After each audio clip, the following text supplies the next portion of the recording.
Hello, hello, and welcome back to the Wheel of Games. The wheel is still under construction, so I've chosen a different game to play today. But the wheel is definitely coming along. I've got some of the printed bits up for what's going on the wheel. So that's starting to come up together really nice. It's almost done. But in the meantime, still choosing games to play the old-fashioned way. So today I've chosen, unlike his sister, Felix likes to jump up on the table and mess around with all the pieces, so I have to keep him off. So the game we're going to play today is Burgle Bros. This is a new family favorite. The goal of this game is it's a cooperative game for 1 to 4 players, and you are doing a heist. And there's a couple of different places you can rob, but the default one is the bank job, which is represented quite nicely by this box. It's a 3-floor structure. There's a safe you need to crack and steal the loot from on each floor. And then when you're done, you escape from the helipad on the roof. And it's a really cute little box. You can see you enter from the basement down below, make your way past the guards on the 3 levels, and escape. Lots of fun and remarkably easy to pick up and play. So I'll go over a little bit of the setup. Much of it I've already done. So as you can see from the overhead bit, there are 3 floors. So I can't quite get everything side by side here. So the first floor is right in front of me here, and then the second floor and the third floor. So we'll be entering on this floor, and somewhere there's going to be stairs that'll bring us up a level, and so on. And somewhere on the third floor there will be stairs, which will be our exit from the building at the end of it. So I mentioned it's from 1 to 4 players. I think a best balance is like 2 or 3, so I'm just going to roll a die, and evens it'll be 2, and odds it'll be 3. So let's see what our first roll is. Yeah, that's evens, so we're going to be playing with 2. All of the different characters that you can play as have different special abilities that are all very cool. It definitely plays differently each time. A ton of replayability. I've actually used a wall layout generation that's actually referenced from the rule books. It actually gives you a link to where you can generate random floor setups. So tons of replayability. All of these tiles have been randomly drawn, shoveled everything up beforehand. The only guarantees is that there is a safe and a staircase on each floor, and everything else is totally random in terms of the rooms you could come across. I've got 9 characters here. Roll a d10, so 1, 4, and so on. So our first character will be number 6. That is the hacker.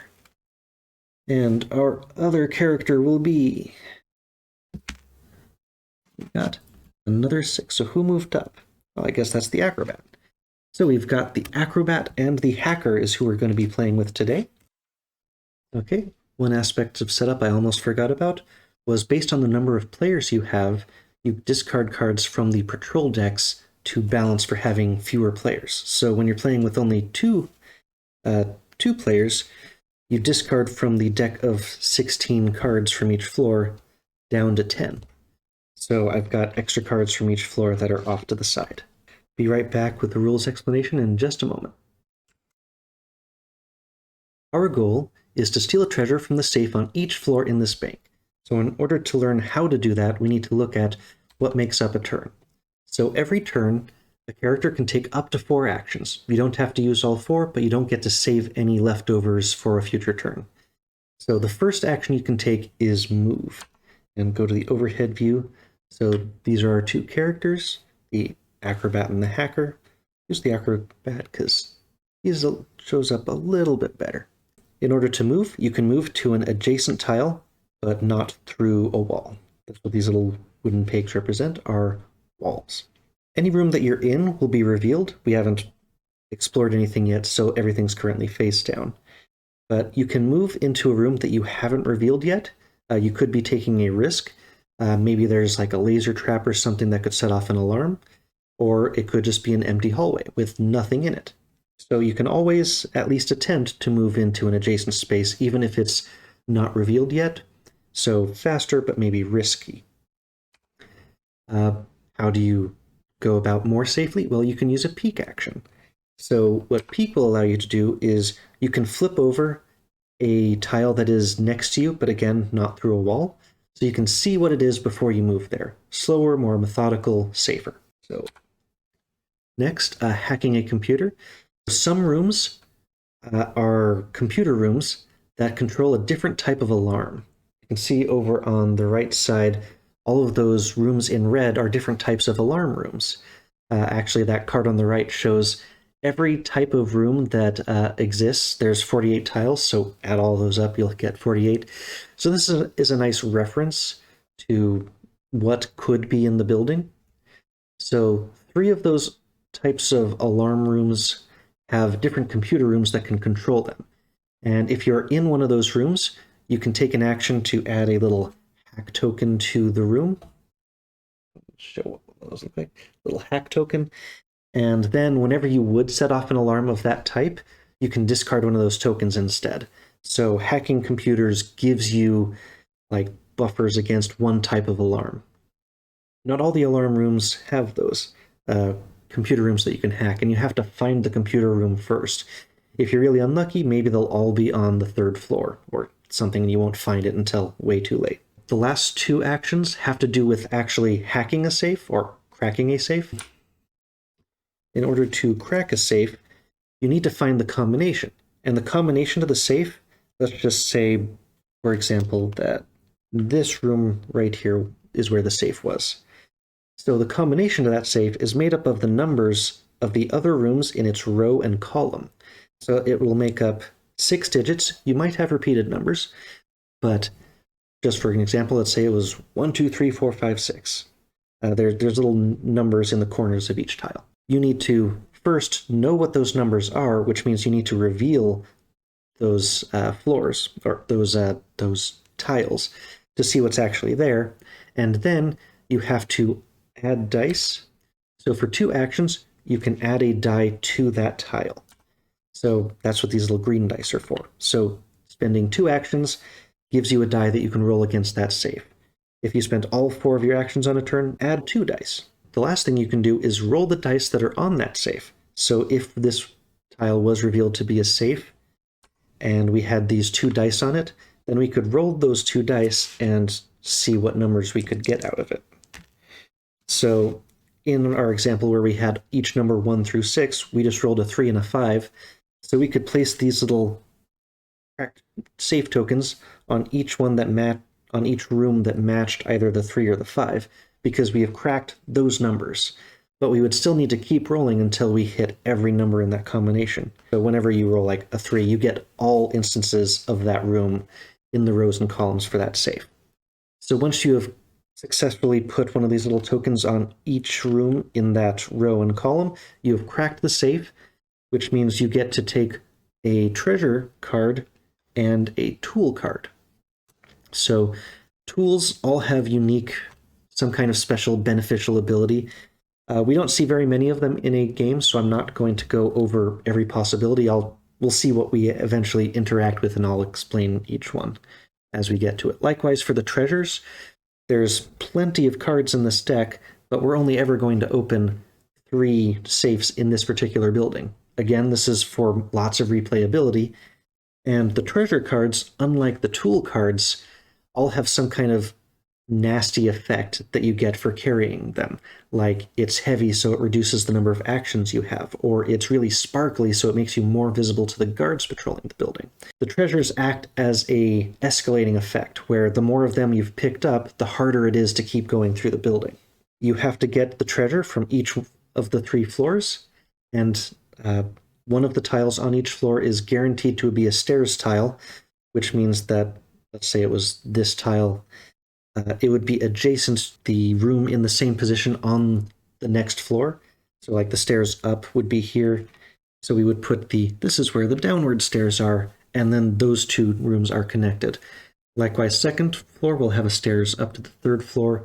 The 3rd floor has stairs, but those go out to the roof, and you can only escape the building out to the roof once you've collected all 3 treasures. So you cannot leave with a partial success.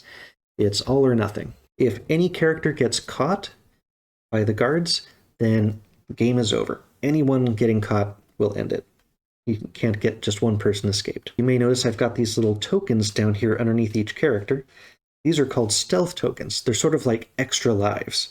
When your character would get caught by a guard, meaning you are on the same space as one of these little guard tokens, and there isn't something that would otherwise protect you, some kind of smoke screen or something. If you're in the same space as a guard, you would be caught unless you discard one of these stealth tokens. You have essentially 3 shields. So once the third one is gone, that doesn't mean game over, but it means the next time you're caught, you don't have any more things, any more stealth tokens you can give away instead of getting caught. Then you would be caught. Let's check in on the next thing. Okay, so the guards. Each of these floors has a guard on it. You'll see that they're set up because, or rather they are in position, but they're not out on the floors yet because their whereabouts are hidden until we get to that floor, with the exception of the first floor.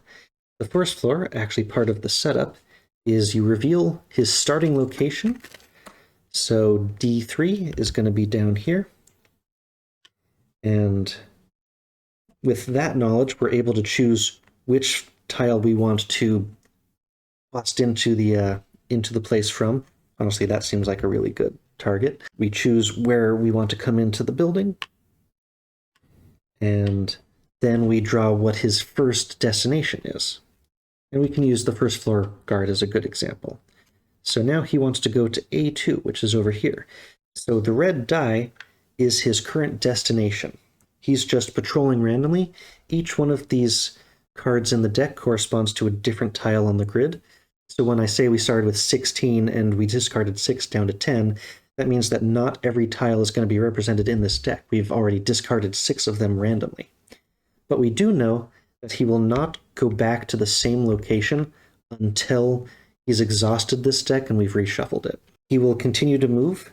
The number on the die is how much he will move. So this, the first floor guy starts out with movement 2. Second floor guy moves a little bit faster at 3. And the third floor guy starts moving at 4.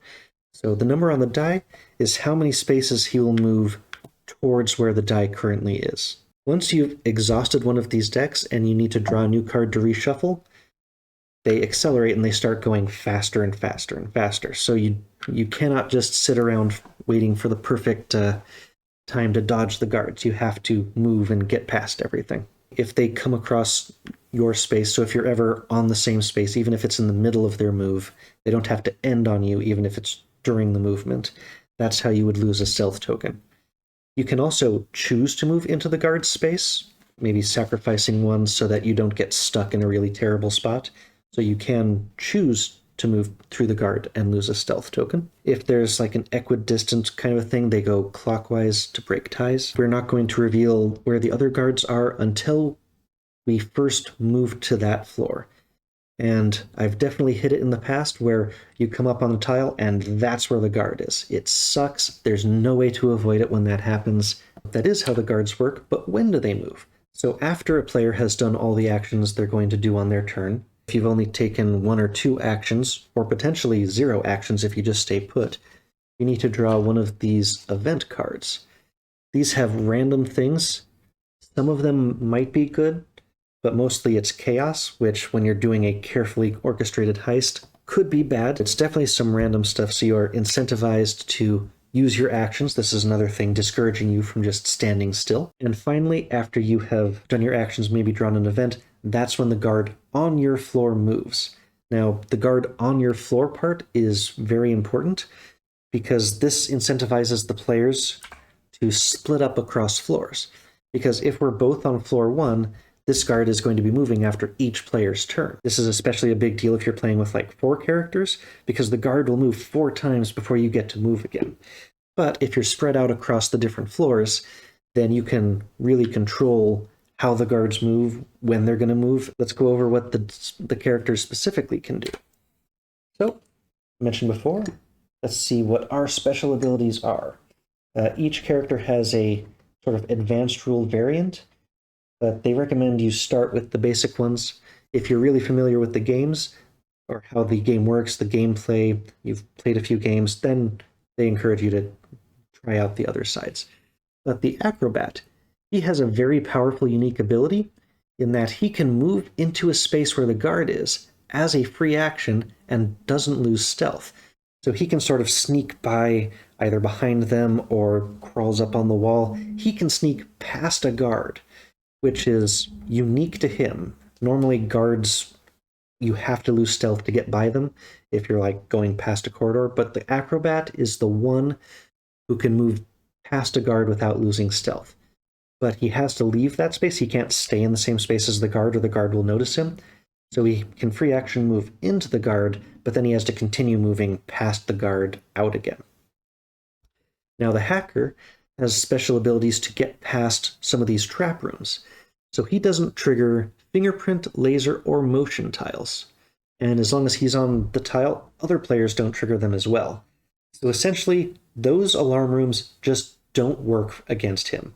He is essentially immune to them, and he turns them off whenever he's in the room so other people can go through too. So this is a really powerful combination of characters in that we've got lots of movement, and we've got a guy who can sort of get past tricky, really they can both get past different types of tricky areas. So we've got an excellent combo here. Okay, and let's get back to the overview. I think that's it. Everything else, like what each of the different specific tiles can do, I'll bring them over to the zoom camera as we get to them, and I'll explain them, because if I went over them one by one, it would take a while, and I've already shuffled them into the board, so we'll see what happens as we get to them. So I think it is time to start play. Okay, so let's go with a even or odd roll to see who goes first. Odd roll, it's the acrobat. Even, it's the hacker. Okay, our hacker is going to be going first. So, yeah, technically, you don't start on the board. The very first thing you do on the first move for a character in the game is you appear on the tile. This is basically you breaking in from the basement, the tunnel we blasted in that building from below. So what is this first room? Also notably, if there's like an alarm or something on this tile, you don't trigger it. Wow, it's a computer room. And I was saying we might not encounter this until the very end of the game. This is one of the computer rooms that you can hack to allow people to ignore the trap rooms of that type.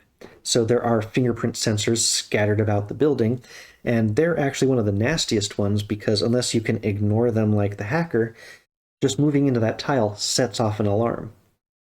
So the computer rooms are really mostly going to be beneficial for the acrobat, but if I can just add up a whole bunch of hack tokens really early on, they might last me for the entire game if only the acrobat's using them.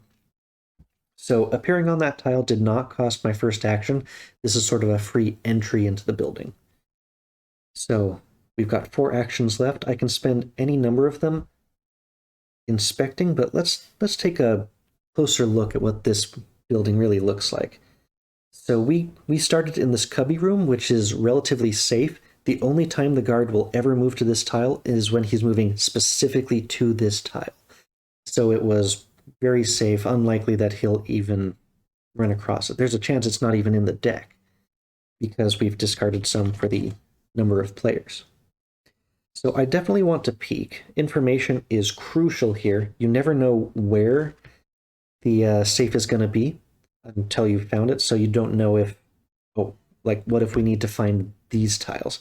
Because this only one way in and out hallway absolutely sucks for everyone except the acrobat, because the acrobat can get past a guard without losing that bit of stealth. Anyone else would have to sacrifice to get past this really long corridor that just ends in a wall.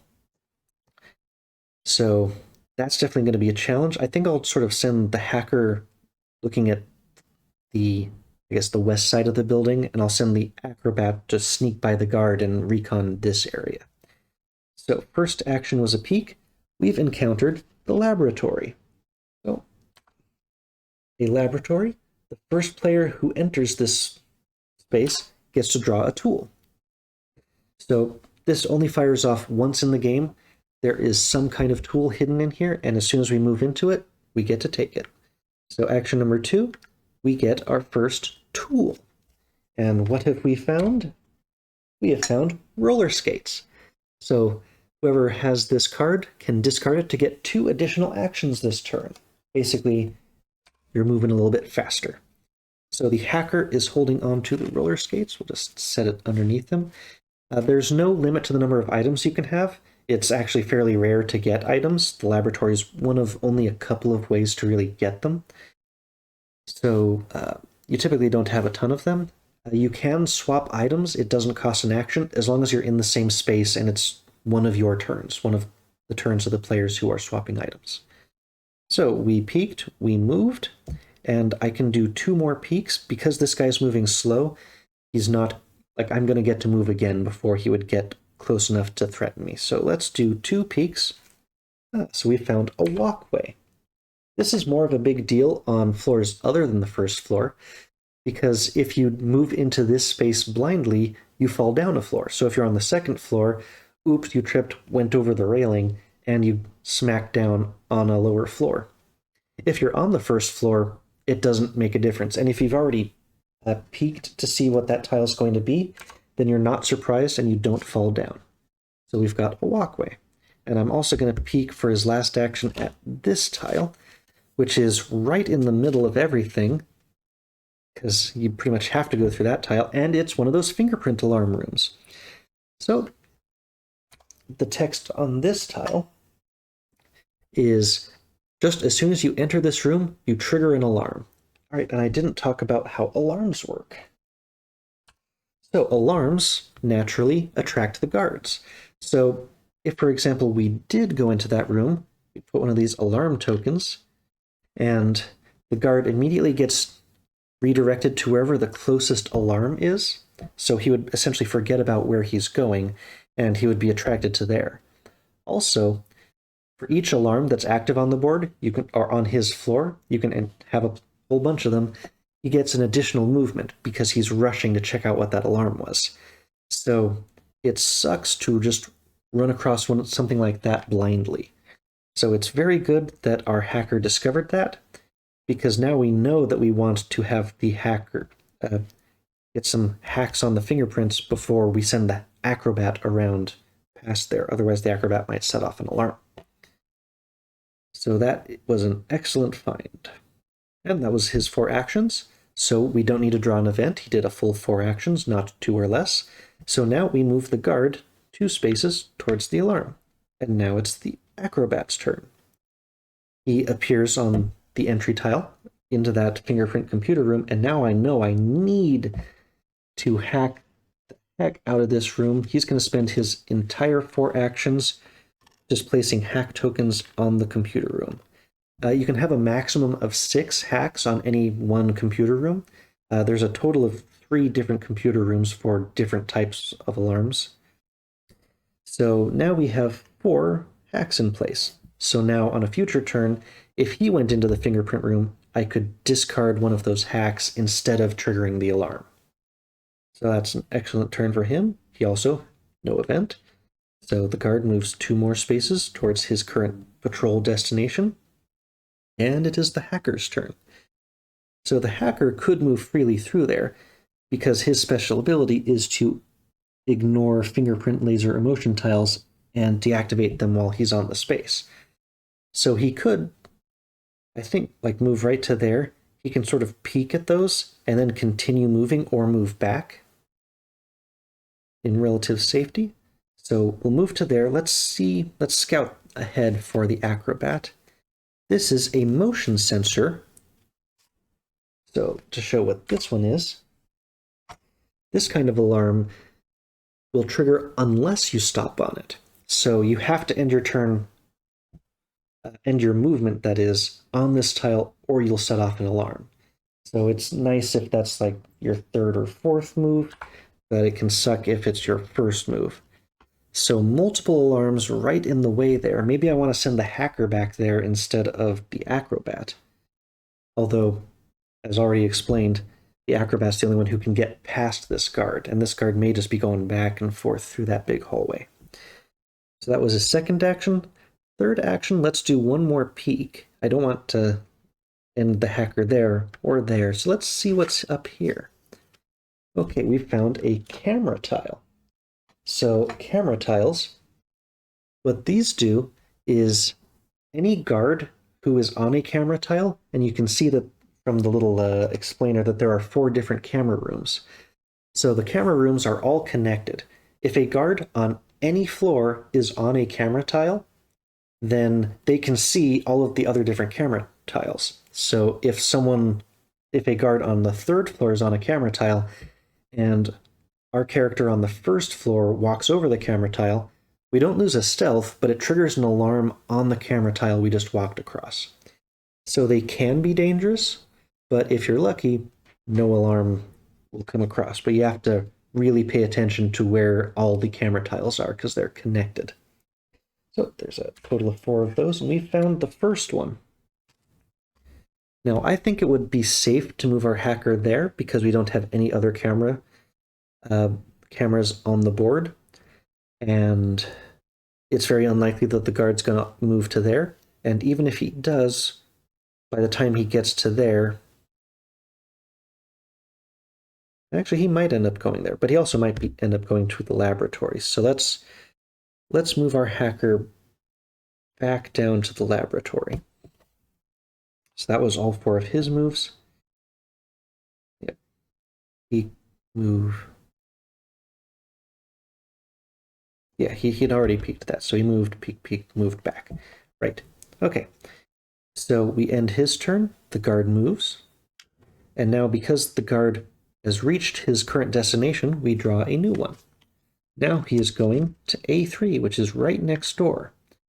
So if you're unlucky, you can get just right next to each other cards like this, and the guard will burn through his patrol deck really fast, and he'll start to speed up on you. If you're lucky, he just goes between opposite sides of the board every single time, and so he stays slower longer. So next turn, he's going to draw a new destination in the middle of his turn, and he actually does get to keep moving towards the next destination with the remainder of his movement. But that was the end of his move for now. So now it is the acrobat's turn. So the acrobat can move past the fingerprint alarm now because of the hacks that we have in place, but he still is going to need to stop on the motion detector. Now, because the guard's going the opposite direction, I think it would be safe to go 1, 2, 3, but because he has to stop there, we might as well start our turn by adding an extra hack. So 1, 2, 3, we discard the hack we just added to not set off this alarm, and then our 4th action, he stops on that space, not triggering the motion alarm. Okay, now it's time for the guard to go. So he moves to this position. There's a lovely little line up there. So now we need to draw a new destination for him already, and he is going straight towards that motion alarm. So now we've got a real problem, because after the hacker's turn, he's going to go straight to where our acrobat is, and there really isn't much we can do about it. Typically, so one thing you can often do is set off an alarm on purpose to draw the guard to a different location. But ironically, because we have the hacker, his special ability is he doesn't trigger the fingerprint alarms. If it was anybody else, I could send them to set off the fingerprint alarm on purpose, just so that it would mess with where the guard's trying to go, and he would forget about that space, and he would draw a new location, which might not be on that side of the board. But because he's the hacker and he doesn't set off those alarms, it's that odd situation where suddenly you don't want to be over on that side. But I still have a chance. I can send him over this way blindly, hoping to find one of the other alarm types that won't set off the that he will still actually set off. So let's go 1. We're just going to move, no peeking, into this tile. Well, we found our second camera, and we've also found Aurora. Hi, Kitty. Came up for some attention. Okay, so that's 2 moves, and we found a second camera. If the guard was going to a camera, that would be useful. So, well, in for a penny, in for a pound. But we have found the stairs up for 3. So we found a very unusual way out of this. Remember how the guards only move on your floor at the end of your turn. Because we've moved 3, we can actually go up the stairs to the second floor, and this guard won't move. Instead, it'll be the second floor guard who moves. So I think it's worth that, taking a risk of the guard being right on top of you, because now that we know that's where the stairs are on the second floor, that's also a relatively safe spot. You're only going to have a guard there if that card is drawn. So I think it's worth taking the risk to go just keep moving up. You could also peek up a floor, but I'm just going to straight move because, well, he does have the roller skates, but let's try to hold on to those valuable tools whenever we can. So he moves straight up to the second floor, and he has found a secret door. This is another new type of room. So the secret door allows you to enter that space through walls in adjacent tiles. So that's actually great for this room because there's 2 walls against it. So if one of our characters is in one of those tiles on the other side of a wall, you can actually move through the wall into this space. So it's a good way to get back to safety. That's actually a very lucky draw, I think. But now that we've entered that floor, we need to draw 2 cards for the guard on that floor. The first one is going to be where that guard starts, and the second one is going to be for his current destination. So the second floor guard starts on D3 there, and he is walking towards B1. And this guard is faster. He starts at a movement of 3. So our hacker over there now has ended all of his actions. No events, because he did all 4. I'll stop saying that part now. But now it's the guard's turn. So this guard goes instead of that guard. So we've saved our acrobat by being a little bit aggressive there. So this guard moves 3. So he's gone 2. You break ties by going clockwise. So he moves to there for his third action. And now it's the acrobat's turn. And the acrobat knows that that guard is coming up on him. Now it is our acrobat's turn. And we know that the guard is going to move straight to him at the end of his turn. So we have a couple of options. We definitely want to investigate what's back here, because even if the safe is over here, we're going to need to know what the numbers for those tiles are, so we have to go back there one way or another. So we can take chances with those cards, or we could try to sneak by him and see what's over in those corners now. I think the best bet is to keep going by him, because now that it's one-on-one, the guard is not going to move without our guy getting a chance to sneak by him. So we can always peek this first, and then see what's left. Ah, this makes it a little bit tougher. We have found a keypad. So there are a couple of different rooms that are barriers, and when you encounter one of these tiles, even if you had tried to just move straight into it, you have to, like the keypad and the deadbolt, have different conditions to enter the tile. For the keypads, you have to actually roll dice and get a 6 to open this door. Each successive attempt you make to enter that room, to enter the keypad room on a specific turn, you get an additional die. But it doesn't roll over to future turns, because I guess the code just keeps changing or something. But once you've managed to break the lock, you put a little token on top of that little thing in the corner to indicate that you've opened it. And after that, you get to move into that room, basically after that point. An event might relock them, but for the most part, you're going to have access to that room after you've gotten through it. So keypads, you have to roll dice and get a 6. The other one are deadbolts, and you just have to spend a lot of actions entering that space, basically breaking open the deadbolt. So we have peeked and found out that there's a keypad, and our guy cannot move past that keypad easily. So that actually forces our hand. We need to go back the other direction. So we'll move here for 2, spending one of our hacks to not alert the guard. So That's 2. We can peek at where the guard is and then just move out of the way to the laboratory. That gives us lots of options left, and we're still exploring more. Hey, that's another walkway. That's one of those tiles where if we had blindly moved into it, we would have actually fallen down a floor. Although the first floor means the walkways are basically useless, and there's a total of 3 of them in the building, and 2 of them are on the ground floor. At least 2 of them are on the ground floor. So with his last action, now we could use his ability to free move into the guard space and then move him to the stairs, but we still want to go that way, so we want to stay close by. So 4th action, we'll just move to the side and let the guard go through. So he's done his movement of 2, he needs a new destination, and he's going to B2. That is not a very useful destination. He's basically blocking our guy from trying the keypad, because even though he could free move into that space, if he ends his turn there, he'll still get caught.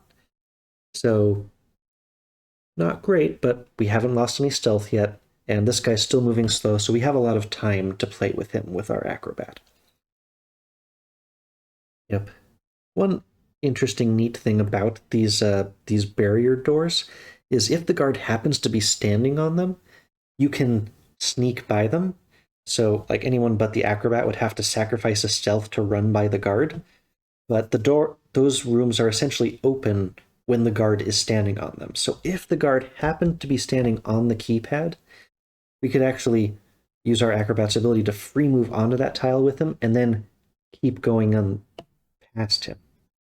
It's rare that that comes into play, but there's a chance. There's a chance that that guard may open the door for us. But that's the end of the acrobat's turn, so we're back over to the 2nd floor with the hacker. Now, the hacker is generally a little bit more able to run freely into new rooms because he's immune to several of the trap rooms, but he's not immune to all of them. He can ignore fingerprint, fingerprint, laser, or motion tiles. So far we've only seen fingerprint and motion, but he does not get to ignore the metal detectors or the thermo alarms. So metal detectors would go off if you're carrying any tools or treasures, and he's got roller skates on, so he could set off a metal detector by blindly going forward. So we still need to be careful. And what does he find? Immediately we have found lasers.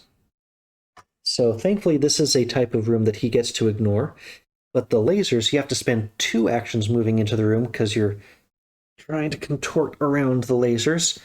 And if you don't spend 2 actions to move into that room, then you trigger an alarm. This is one of the ones that's easier to trigger an alarm on purpose for, but thankfully our hacker gets to ignore the laser alarms. So he has peeked, now he moves, and we will peek again. An atrium. Now, these yellow tiles, there's a couple of them, the atrium and the foyer, are extra dangerous for your characters because they can be seen from different tiles.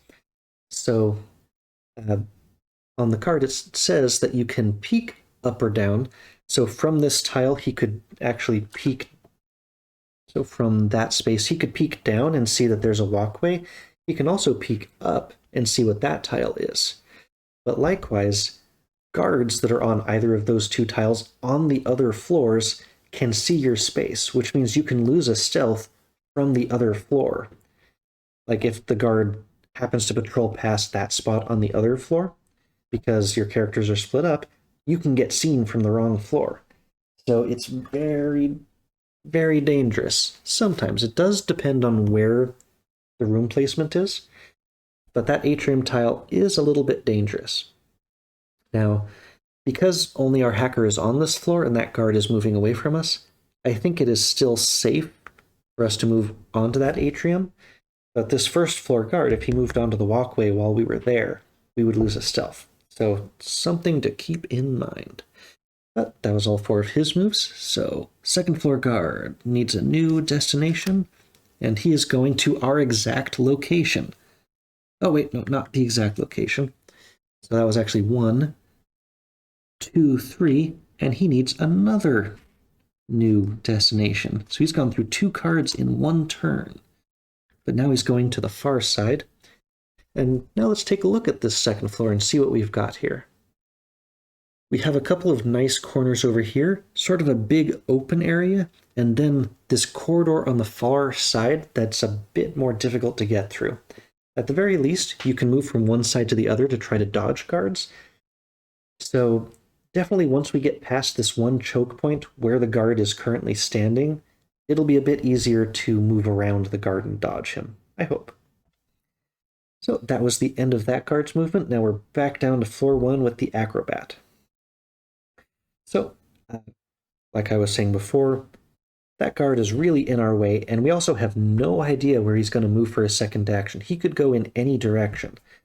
So he's going to be very difficult to deal with. I think the best course of action is to go back to the computer room and just max out all the hacks we can possibly have on the fingerprint. Only the acrobat will end up using them because the hacker's immune. So we'll have a good supply of fingerprint hacks for hopefully the rest of our run through this building. And now we'll see where this guard is going next. He's going to the top corner in A1. So his second move gets him there. Still going through those cards pretty fast, but now our guy is at least going to have a chance to try to get through that keypad. Although having the motion detector right in front of the keypad means that you can't. If you make a try at the keypad on the door you get into the motion thing, you'll set off the alarm on the motion spot. So that's a bit of an annoyance, but we essentially know what he's going to be doing next. So, back up to the second floor. I believe we moved him. Yeah, okay, so second floor. Our hacker can't really go past. He can't get past the guard. So I think we might have to draw an event. Now, there is a rule that you're not allowed to just make moves to avoid having to draw an event. You have to have some kind of good tactical reason. Like if I just moved back to the laser space or something. Like you can't do it to avoid an event. But if I'm doing it specifically because I think an event might move him onto that space, like I'm in danger if I don't move, I think that's enough of a tactical decision. That, it's not like the guard's back there and I'm just choosing to move to avoid an event. I'm actively dodging the guard, but let's peek and see what's going on. Well, both atriums are right next to each other. If I was on that space, I could actually peek up or down as well. You know what? That reminds me, I could also peek up a floor from where I am. So, second. Well, now I know where the stairs out of the building on the 3rd floor are. We have our escape route known, but we still don't know how to get to that floor. Our third action will be peeking at this tile, and we have found our next computer room. Well, we have to go through the computer room to get from the 1st floor to the 3rd floor. Stuck to work in that computer room, but we have found the next position where we want to do hacks. So that's 3 actions. 4th action. Yeah, I can't really peek below. If I move to the side, I could peek at those 2 rooms. I think that's worth it. Okay. Now that I know it's an atrium. So, this guard gets to move his 3. And where's he going next? Not very far. Eek. Okay, not making it easy. Good. Okay, so now it's time to get our acrobat back over here. So we'll discard one of our fresh hacks to skip the fingerprint, and he will stop here to not set off the emotion alarm. So no attempts at the keypad yet. So where's this guard going? First action, new destination. Well, the guard is coming straight for us. And unfortunately, because he's going to be moving 2, he's not going to stop on the keypad for us to do that little sneak behind him trick that I was hoping for. Okay, so we're going to have to deal with that on the acrobat's next turn. We're back over to the hacker in the atrium.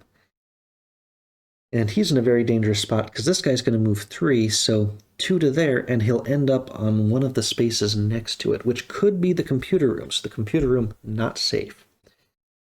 Now, let's go ahead and finish what he was planning, which was to peek up and down from the atrium. We have found the first floor safe. It is in the worst possible position for this floor, but at least we know where it is, so that also tells us what numbers we're going to need. So I mentioned before, in the bottom corner, and it's a little bit hard to see on the overhead, I'll put it on the zoom for a second. So there's a little number 2 in the bottom corner there. Every room has a number like that, and that makes up the combination for the safe. So I'm still missing this number, but I'll have to expose it before I can get to the safe. So the numbers we already have are 2, 3, and 4. So currently our combination for the safe is 2, 3, 4. As long as this isn't one of the other numbers, those are the only numbers we're going to have to need to roll to crack the first floor safe. Okay. So yeah, the safe is in the very back. I was kind of hoping it was there, but no such luck. Okay, so that was the hacker's first peek down. Now let's peek up and see what this is. Ah, we found one of those metal detectors.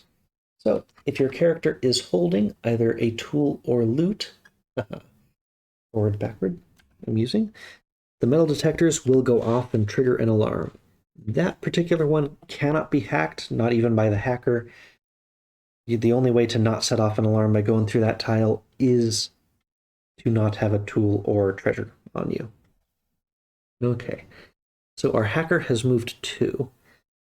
Now, the computer room itself is in danger, but this atrium should not be in danger because the first floor guard isn't moving by it. So hopefully the guard will move and not move into the computer room, but even if he does, we'll be safe. Okay, so that's the hacker's turn. So 1, 2. Where's he going next? Just next door to 3. And once again, he's gone through 2 in the same turn, and he's about to go through another one. Well, there's still a couple cards left in his deck, but definitely the guard speed makes a huge difference in the difficulty of dealing with a floor. But he has at least opened a space for the hacker to move forward and peek ahead. Okay, so now we're back down to the first floor with the acrobat. He is very stuck with this guard, because that guard's going to make his life miserable. I can still make an attempt or two on that, because that guard's only going to end up on this tile next turn, and the acrobat only needs 2 movement to get to safety, basically back to the laboratory again, because he can get past the fingerprint safely. Okay, so let's make up to 2 attempts on the keypad, because he can always slip by the guard next turn, although he may trigger an alarm in the space he's in if he has to do it that way. So, to enter, roll a die. It opens on a 6. Oh, that was at the 6 on that. Got lucky. So we have cracked this keypad. Hey, in one go. So now he's not going to get caught this turn. We can afford to be a little bit cautious. It's another keypad. Wow, this is the safest safe that ever safed. Ironically, we should be able to follow the guard into that space because we know he's going to end on that one. But yeah, that was a peek, so we've got 2 more actions. I guess it's time to start trying the next keypad. Got a 6 again. 1 in 36 chance of that pair happening, but you saw it. Okay, so that was 2. And we can still afford to be cautious because we've been getting super lucky. The bathroom. This is the lavatory. So this is a very, very good space. When it's revealed, you place 3 bonus stealth tokens on it. So the room itself essentially has 3 stalls that you can hide in. So if a guard would walk across you when you're in that space, you can discard 1 from the tile instead of from your character. because you're basically hiding in the stall. Now, the positioning of this is kind of funny because you have to go through 2 keypads to get to this bathroom, not to mention fingerprints and a motion detector. Now, this is an extremely secure lavatory. But our third was to peek, so our 4th action, we can enter it, and the lavatory has its own set of stealth tokens. Sadly, you can't take them with you. They can only be used on that tile, but that does mean that is the safest space on the entire building. Now that guard moves his 2 spaces towards us, and we're back up to the 2nd floor with our hacker. So, based on what the guard can do, at most he can get to that tile and we'd get to move again. So we can move up to the computer room, peek. We found the deadbolt. This is the other type of barrier room. You have to spend 3 actions to enter that space. But just like with the keypad, if the guard is on that tile, it is considered open as long as the guard is still on that tile. So this one, instead of rolling and trying to get a 6, you have to spend 3 actions and you can just force it. So you have to spend most of your turn forcing it, but it's not a chance thing. You know what you have to do to get through it. And that is a potentially dangerous spot, because if the guard moves to any of these 6 tiles, he would end up on that deadbolt on his way towards us. So I have moved one to this space. The second one was a peek, so I can't get onto that deadbolt because I guess if I used the roller skates, I could force my way through it. But I think I'm better served by spending my remaining 2 actions starting to hack that motion sensor room, because that will help our acrobat not have to stop, and it'll help him get out of that other floor, as well as any other motion detectors that may be in the building. So that's the end of our hacker's turn. So 1, new destination. He's going to the other side of that deadbolt. So 2, 3. So on the next turn, he'll expose that and then come out, and he'll be in one of those 3 spaces. So the hacker's in a little bit of an annoying spot. Probably just hack and move to the atrium on his next turn. But now it is the acrobat's turn. So we're going to have to, let's just keep on peek moving. So, hey, we found another fingerprint sensor. So second action, we'll move to it, discard one of our saved up hacks. And ironically, there's only 3 fingerprints in the entire building, and 2 of them are on the 1st floor. So anything else, once he's left that floor, all the hacks will only be for that last room. So action number 3, peek. We found a motion detector. So those are the ones where if you don't stop on that tile, you trigger an alarm, which is fine with us because action 4 will just be moving and we end on that motion detector. So the guard for floor 1 gets to his destination and needs a new one. And he is following us. He is now destined for that motion detector. Thankfully, our acrobat is the best able to avoid guards of any of the different 9 characters, at least on his own, dodging them. So he's in a fairly good spot, although there's always a chance, because the guard will be partway through his move when he gets there, there's always a chance he ends his turn on that safe, which will be not so safe for us. Oh, good thing to keep in mind. But now we're back over to the hacker. So the hacker can't sneak by like the acrobat can, so he's going to add, let's see, he can add up to 3 hacks and then move 1 down to the atrium, and he should be safe back on this atrium tile. Okay, so 5 hacks on the room. Let's see where that guard's going next. This guard's definitely going faster. And only 1 tile left on his deck, and he's going over to the east side of that floor. But at least we should have enough time to get the hacker past that deadbolt next turn. Okay, back down to floor 1 with the acrobat. We move on to the safe, and finally we can start adding dice to one of the safes to try to crack. Now, the last number of the combination was revealed to be a 1, So it looks like our combination is 1, 2, 3, and 4. No 5 or 6 at least, so we don't have to roll all 6 of the numbers. To crack this safe, we have to get all the numbers 1 through 4 at least once. So he's got one action left over, but he can't really use it on anything. That's fine. We've used 3 actions, so no event, and now it's time for the guard to move. Okay, we'll deal with that situation on his next turn. The hacker, we want to get through that deadbolt, so 1, 2, 3, 4, and we've busted that deadbolt open. We don't need to use his roller skates because he's not in danger to get him back out of danger.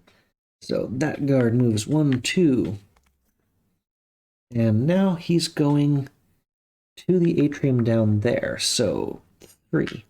This actually gives us a fairly good opportunity to get past that guard.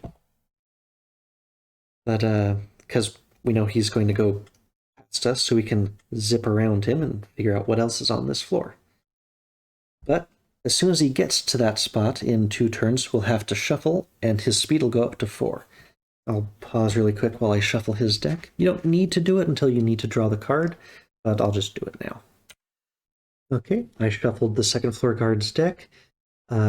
So notably, I had to put the other 6 cards that I took out before back in. So it was shuffled with all 16 cards, and we just moved 6 without looking at them off to the side again. So this is a deck of 10 cards. It may not be the same 10 that we saw him use the first time, though. The other 6 cards came back in, and then we discarded 6 without looking at them again. Now, his speed isn't going to go up to 4 until he reaches this die. I just shuffled slightly early. And the guard's speed is determined at the start of their turn, so when it goes up to 4 in the middle of his turn, his speed is still going to be 3 for that turn. Okay. And that ends our second floor thing, so now we're back down to the first floor. So we could spend our turn adding 2 dice, but we would take the risk of this guy coming to this spot. And there aren't a ton of these. Actually, it is open information. We can check to see if he went to that tile before. Nope, he has not gone to that tile so far during the shuffle. So the question is one of those tiles going to be this safe tile? It's a 1 in 16 chance. Typically worth it. I don't think I need to be that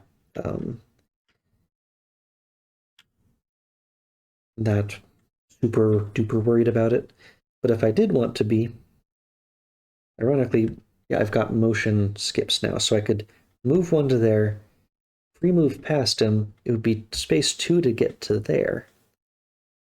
And ironically, like, any more moves would just be to avoid drawing the event, so I would end up with the event on the lavatory, which, you know what, let's show off an event. So, because I don't, oh wait, no, I can just, I can add a die. So add another die for later, so that's 2 actions. We move over to the motion detector. We will use up one of our hacks from the motion control room as we use the acrobat's special ability to free move onto where a guard is, and his 4th action is to end up in the lavatory. So he is safe. We didn't have to risk an event. We have more dice on this safe for when we start rolling. I typically like to have 3 dice, especially if you have to hit all the numbers. But a lot of my friends like to just take more rolls, because, you know, what are the odds that, you know, 2 extra rolls with 2 dice versus, you know, no more rolls but having a 3rd die. It actually makes a lot of sense to, like, try doing a whole bunch of rolls with 2 dice. But we're going to have to get the acrobat back down there later to try to crack the safe, because this guard has moved to there, and let's see where he's going next. To the safe! Oh, it was good we didn't stay on the safe. 1 in 16 chance just happened. So his second move, he makes it onto the safe, and now where's he going next? He's going to the keypad up top. Okay. So ironically, I pretty much have to just burn a turn sitting there next time, because the guard is just going to I need to wait for the guard to go past, because if I free move onto where the guard is, I have to get off of that tile again. So this is the one spot where I can't really sneak past him. But we made the right call there on going to safety. And back up to floor number 2. So we definitely have to get out of this guard's way, because he's going to go by us. And that's not a safe spot, so let's peek those. Let's peek at this one first. Ah, a foyer. This is another new tile. So like the atrium, the foyer, you can be seen and caught from an adjacent tile. So this is an adjacent tile that's on the same floor from one of the 4 directions. So this tile just sucks, because if we moved up to it, the guard moving by would see us when he's on the deadbolt tile, and we would lose a stealth for that. So I would prefer not to move there if I can at all move to this tile, which is a metal detector. So the second peek also really didn't help us that much, because if our guy moved to it, the roller skates are going to set off an alarm and the guard will just come straight to us. So I think I have to risk the foyer. Worst case, I may have to use the roller skates to get him back out of the foyer to somewhere else that's safe, but action number 3, let's check. So peek over to here. We have found the stairs up to the 3rd floor. So that's going to come up into that space. And that was all 4 of our actions, because we peeked, moved, peeked. So that guard will see us unless I use these roller skates to get additional actions. So we're using the roller skates, and yeah, I don't think there's any way to get cards back, so I'll just discard it off to the side. So now we've got 2 more actions, and I just want to peek at what this is, and then we'll move to the stairs. Okay, we found another laser room. Those are the ones where you have to spend 2 actions or set off an alarm, and we move to the stairs. That's great. So we know what a lot of this floor is, but we still haven't come across the safe yet. So this guard moves his 3, and he'll draw a new destination and speed up on his next turn. Back down here. So there's only one spot we haven't revealed yet, but we can't really go here, because that's dangerous. So I think we want to just stay put. We have all the extra stealth, so this is the safest spot on the board. Even if the guard comes to our tile, we can use the lavatory stalls instead of our own. So we've got lots of extra health here. So we're just going to stay put, and we're going to draw our very first event. Okay, this absolutely sucks. So I mentioned there is a way for some doors to relock. Any open keypad tiles are now locked again. Roll 6 to enter and reopen. So, what are we directly behind? But 2 keypad tiles. So those keypads have both relocked on us. Ah!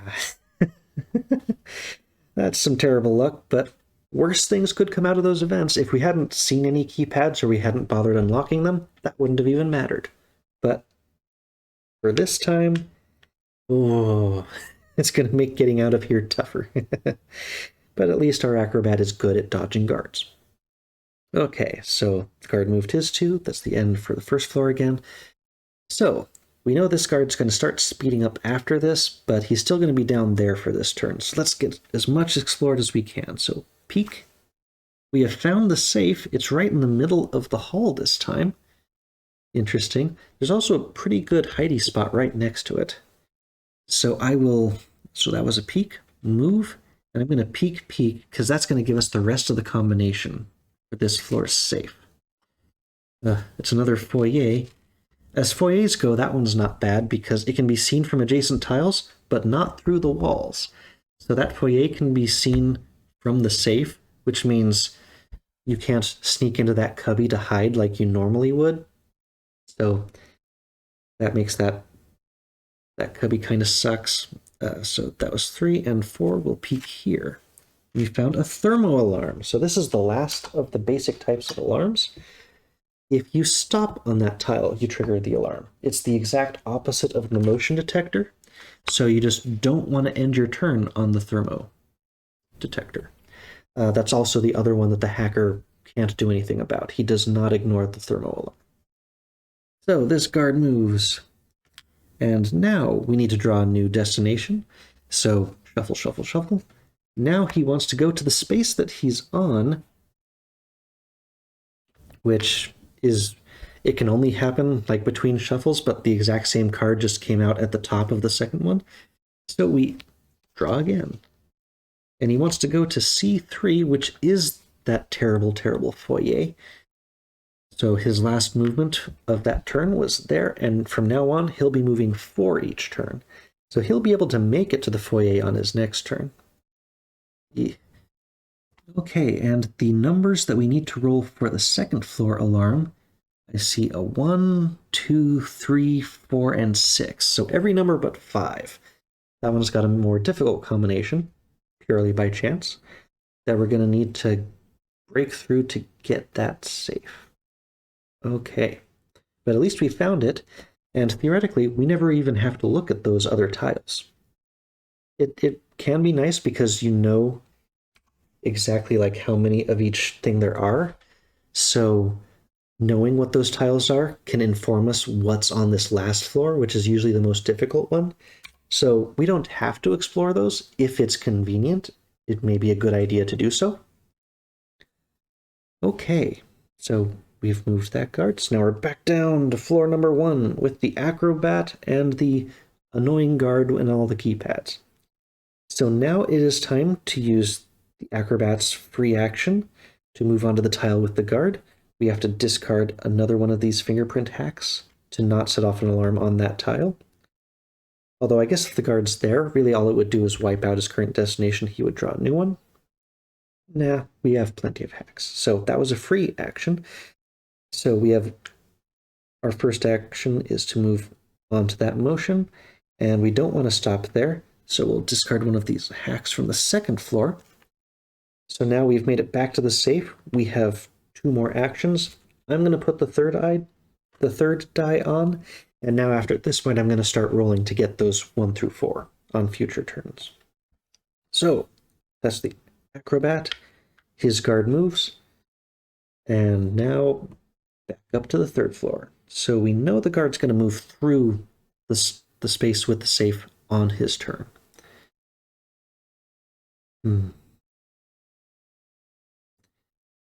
But he'll also end there on the turn, so we're going to know what his next destination is. I almost want to go there, peek, and then move to one of those 2 tiles. We don't have the roller skates anymore.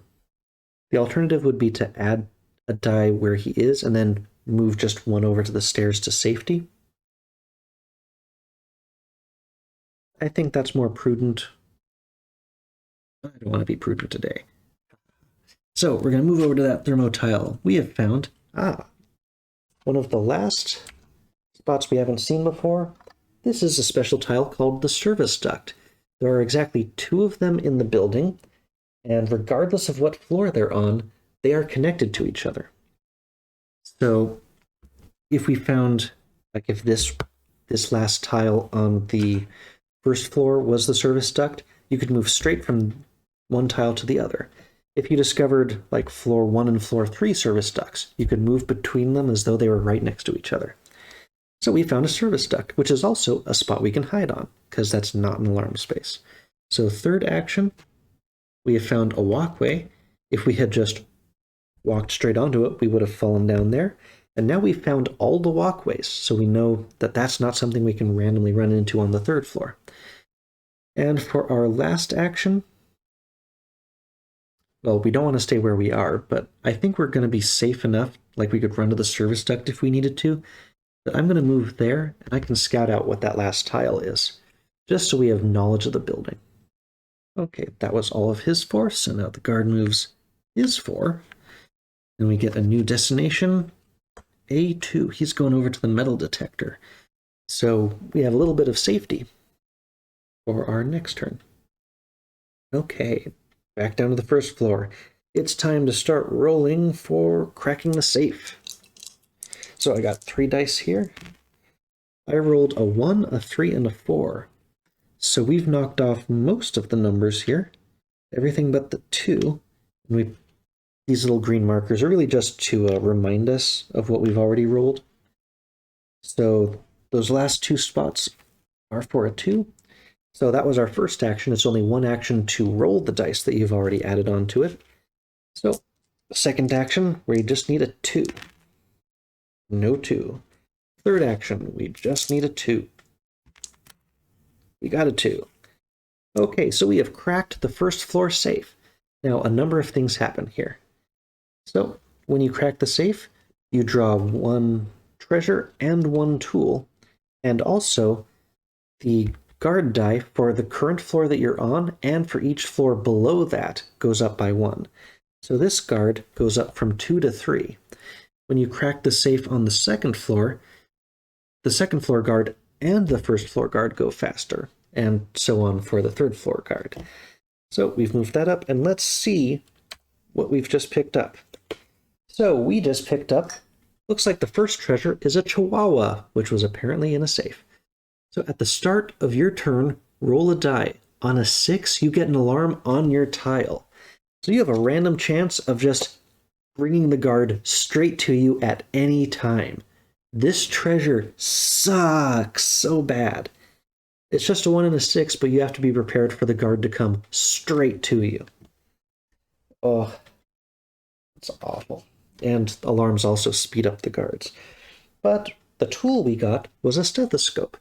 So after making an attempt on the safe, you can change 1 die to any side you want. So that is a huge bonus for cracking a safe. Maybe save that for the 3rd floor when we're in the biggest rush. But the acrobat now has a chihuahua. Oh, now I got another die just for the chihuahua. Little yep dog. Gonna make this tough. Okay. So he still has 1 action left, because it was 3 that he did all of that stuff. And the chihuahua happens at the start of your turn, so at least you always will have a chance to get off of the tile. So his 4th action, well, this is convenient because he gets to the motion detector, which stop here or trigger alarm. We triggered alarm. Yeah, I didn't bother putting the last 2 on, but once you've cracked the safe, you really don't need the markers anymore. We have cracked the first safe. I'll just leave 1 on the safe to show it's cracked. Okay. So, the first floor guard now is moving 3 tiles each turn. So 1, what's his next destination? Lost visual. Well, I completely forgot about that there were lost visual cards. This is a something you can add for extra difficulty. I didn't think about it. I must have 17 for each floor or something. So I'll just play it as it lies because I forgot to remove these cards. So the guard loses all movement. Remove him from the board. The next turn that he would move, draw a new location and destination. So we don't know where he is right now. On his next turn, we're going to draw 2 cards for he could show up anywhere that hasn't already come out. We're going to draw a new start and a new destination for him. So that's a little bit dangerous, but we're going to be worried about those keypads next turn. So that's first floor back up to the second floor. So we know that guard's going to move over to the detector. Let's peek at this. There is the last fingerprint scanner. So we know the acrobat is never going to go there, intentionally at least. So we do not have to spend more time worrying about those fingerprint alarms. We have 3 more moves, but I don't want to go to the safe, and I don't want to stay here. And I can't stop there or there, so I guess I'm going to move to the service duct. Yeah, there's no practical difference. I'm going to stay there and take an event, because the events are interesting. And realistically, there's no tactical advantage to being in the service duct, so arguably I would just be moving to avoid the event, which you're not allowed to do. So what did we get this time? We have found a peek hole. You may peek at 1 adjacent tile even through a wall or up and down floors. Resolve immediately or you can choose to ignore this event. So where he is, like we could peek through the wall, but we know it's there. But this does allow us to peek up. So we get a free peek at a tile. We have randomly found the safe for the 3rd floor. So we know the stairs to the floor are right there, the stairs out of the floor are right there, and we know where the safe is, so we know everything we need to explore. That was very fortuitous. So that's a peek hole. So hey, some of these events are good. Okay. And now the guard for the 2nd floor moves. 1, 2, 3. We need a new destination. And he's going to the service duct. So it's 4 to there. So we need to get by this guard. Okay. Back down to the 1st floor. Now it's time for our acrobat to get out. So we'll use one of the fingerprint hacks to avoid this room. And 2nd gets us to the lavatory. And now we're just going to spin trying to open this keypad. Oh, I forgot. Granted, nothing's going to change, but I have to roll for Chihuahua. If it's a 6, it sets off an alarm on my tile. 3. Okay, no alarm this time. So now, catch back up to where we were. Okay, so number 3, let's try for the keypad. I need a 6. Nope. Okay, let's stick with the green dice, I guess, because this is my 2nd attempt on a turn, so I get to add another green die. And I got a 6. So we've entered the keypad, the 1st keypad. We're still going to have to get through the 2nd one. And now we draw 2 cards for the guard. First one is, where is he right now? I got 2 lost visuals in a row. I did shuffle these, but okay. The guard, basically, he loses all movement, so he would have had his 3, but okay, so that was our 1st floor guy, 2nd floor guy. We want to get past him because he's going to the service duct. So 1, 2, the foyer is not safe. 3, and I might as well peek up the stairs. I'm not going to move up the stairs, but I can peek. And here's the last of our computer rooms that we could hack to avoid laser alarms. Now we've come across 2 laser alarms already, so there's a 3rd one somewhere. It's either in this tile or somewhere on the 3rd floor. But we're past and we can really ignore 2 of them. I guess the acrobat has to go by it, so it's worth hacking. So that was our hacker's turn. Guard 1, 2, 3, and he's going down to the fingerprint scanner in the corner next. I think you're only supposed to have 1 lost visual per floor. So, because when you're using the lost visual decks, you're supposed to shuffle 1 in on each floor, because normally they have the number on them that tells you which floor it's for. So I don't think I'm supposed to have 2 lost visuals in the single deck. I'm going to resolve the 1st floor guard's movement before we get farther where anything would have...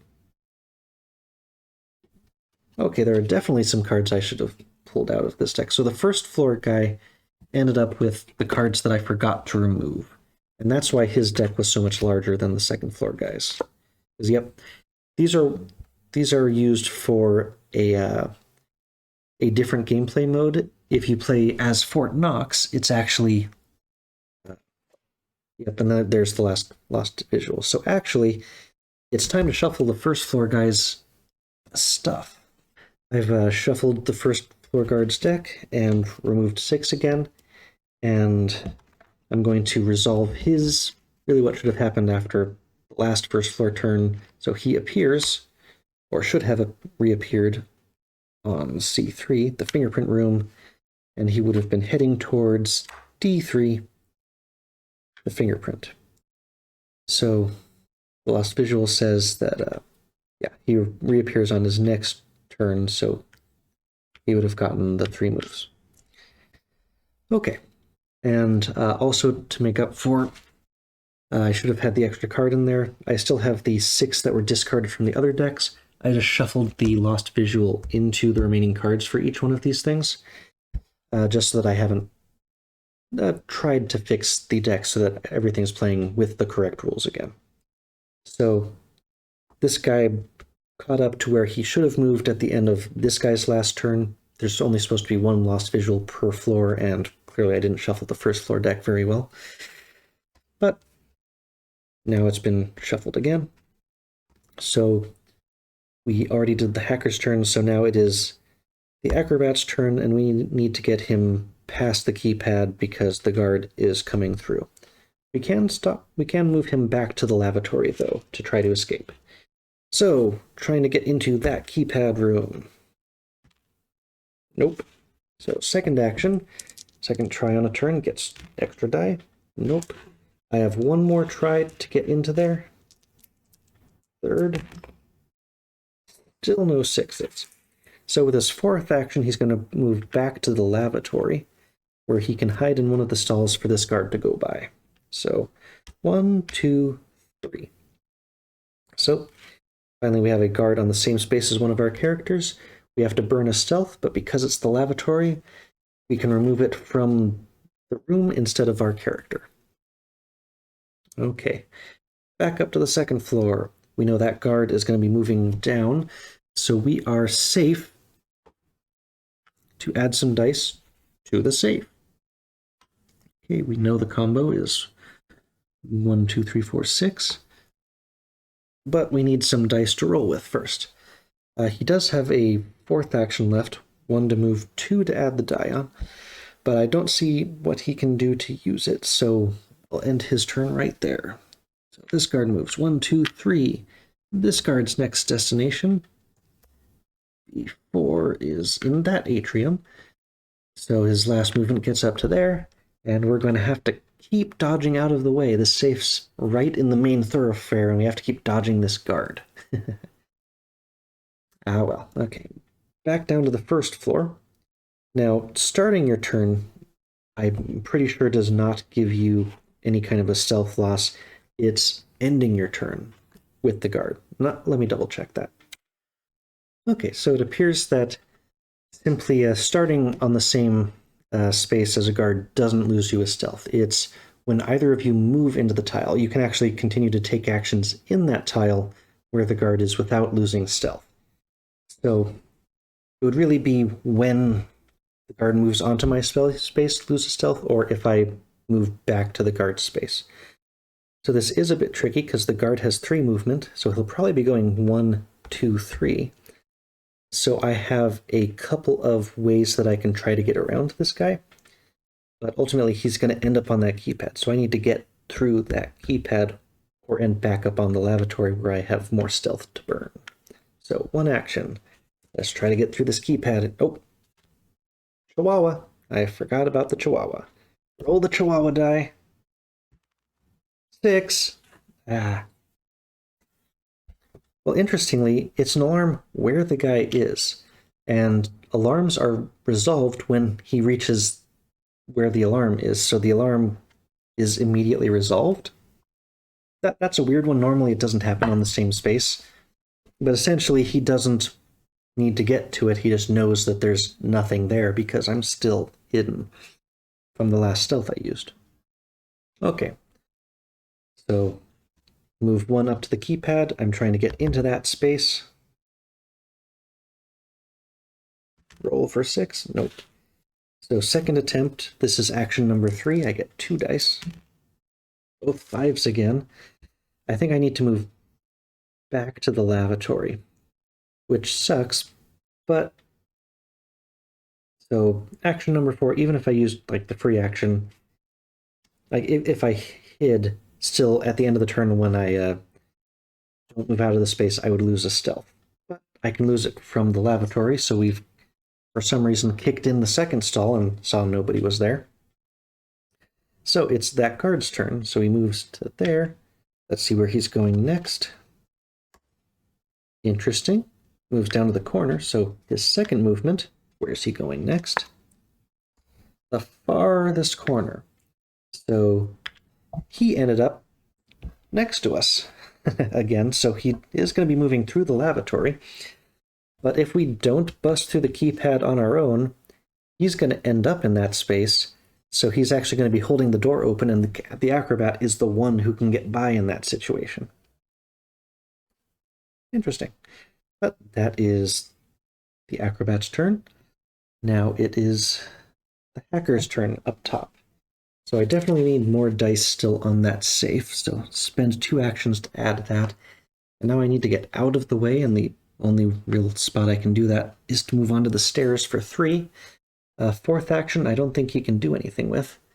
Now that guard runs by. 1, 2, 3, 4. And that was the 2nd floor. Back to the 1st floor. We need to roll for Chihuahua. 5, not a bark this time. Okay, so we're trying to get through that keypad. But again, if we don't make it in 2 rolls, we can retreat back to the lavatory. There's still 1 stall to hide in. So 1st attempt at the keypad. Making up for that early luck now. 2nd attempt at the keypad. We got into it. Okay, so you move into the space as part of that. So that was my 3rd action. It was 1, 2, 3. So 4th action, we can move to the motion detector because that's a stop here or trigger alarm. So we're safe there. The guard comes up behind us. 1, 2, 3. We still have a yippy Chihuahua that could make an alarm at any time, but we should be able to get out to the stairs on our next turn. Yay. Maybe even get them both on the 2nd floor, which, ooh, that'd be a bit scary. Yeah, that's it for the 1st floor. Back up to the 2nd floor. So this guard, 1, 2, 3, 4. He could make it back to the safe if that was his destination. So I think I'm going to go 1, add another dice for actions 2 and 3, and then back up to the stairs again.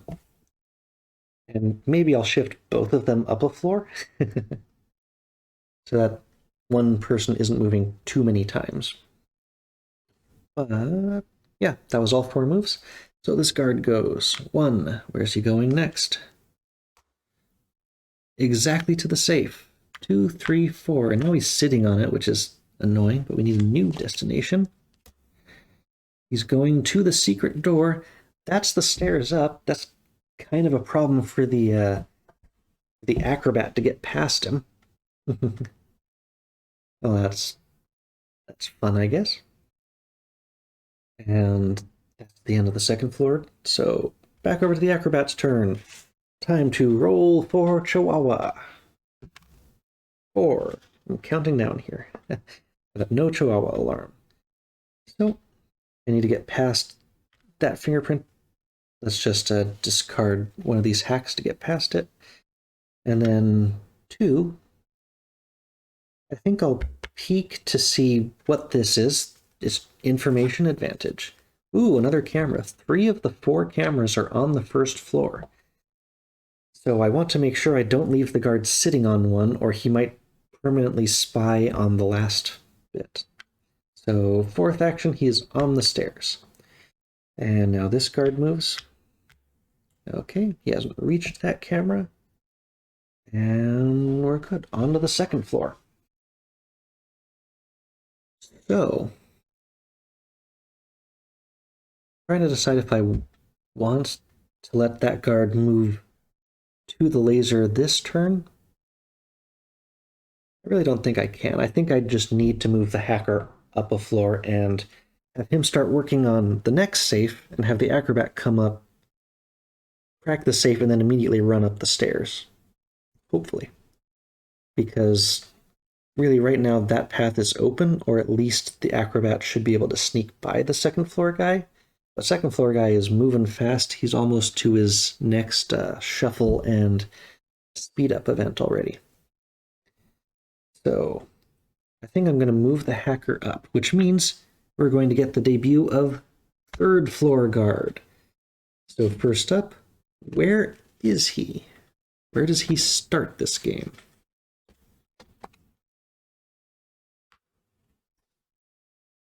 I shuffled it. You can't really start with the lost visual, though. Like, even if we assume I shuffled perfectly fine, that card could have come out first at the start of the thing. So the guard loses all movement, remove him from the board. The next turn that he would move, draw a new location and destination. So I guess he just isn't there turn one, and at the end of the hacker's turn, he will show up somewhere random with a random destination. That's the best I can think of here. So he has moved up for action 1. Let's peek here. That's a deadbolt, so it would be 3 actions to move into that space. We don't really need to move into it, but we did need to know its number for cracking the safe. So now let's, action number 3, peek this tile. There's the last camera. So if we allowed this guard to move onto that space, then our hacker could potentially get an alarm set off on his tile. And let's just peek all the way. We have found the other service duct. So this space and that space are connected. Okay, hacker did a whole bunch of peeking, exploring that floor. Now we are going to need to unveil all of those spaces. That one may be the toughest to complete this. Oh, yeah, that's right. The Chihuahua and the stethoscope are on the acrobat, not on the hacker. That's important for metal detector purposes. Need to get that on the right person. Okay, so now it is time for the guard to move. So we're going to draw both his starting location, which is on the stairs, and where is his destination? B2, right in the middle. So he starts with a movement speed of 4. Now we need his next destination already. Going down to the metal detector, 3, 4. Okay, so he didn't start right on top of us. That's nice. There's always the chance to start right there, see us come back, and just mess up our stealth. We didn't get super unlucky there. So, okay, that was second floor, or that was the third floor. Second floor guy didn't move because we got our acrobat out of the way. So this time we don't want to let him move. Well, even if he moves onto the camera, he would move again. But we want to get our friend up to the next floor. But we have to roll for Chihuahua. We may have an alarm just sitting here the rest of the game. Nope, 5. Okay, so no alarm. We move up the stairs. 1. Interesting, we don't have any laser hacks. So I'd set off that alarm if I went there, but 1, 2, 3, 4, we would get caught. I go 2, 3, 4, it'll put an alarm there. But we wouldn't get caught. So I'm going to do an alarm for possibly the first time. 2, 3, 4. We did not spend 2 actions on that space, so we trigger an alarm. So the guard's movement, he's always going to the nearest alarm to his current location. If more gets set off, we have to recalculate like where his actual destination space is, but he has forgotten all about A3. He's going there. And you add 1 for each alarm that is on the board, so his movement this turn is 5. So 1, 2, 3, 4. He deactivates the alarm, but his movement is still 5 for the turn. So now that he doesn't have a destination, we draw a new one. It's the space he's in. We draw a new one. So with that 5th point of movement, he is heading towards the laser grid up there. Fun, but at least our acrobat has the ability to slide past. So that's the end of our second floor. Now we're up to the third floor, and we know where the guard is finally. So 1, 2, 3. He'll probably be in one of those 2 spots at the end of his turn. Now, is it worth it to hack lasers? There's a laser somewhere on this board, but maybe we let our acrobat deal with that, because we need to investigate. So 1, 2, 3.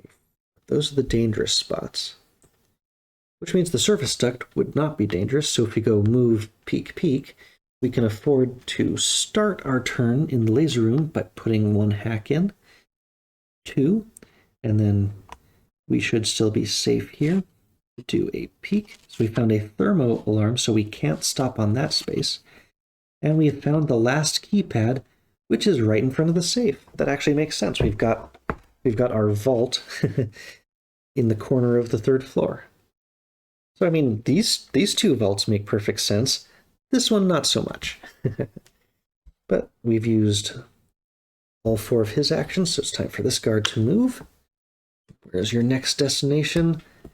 The laser room, or the laser computer room. So 2, 3, and he goes clockwise to break a tie. He ends up there. So we need to get out of the way. And unfortunately, that keypad is kind of in our way. So is the deadbolt up top.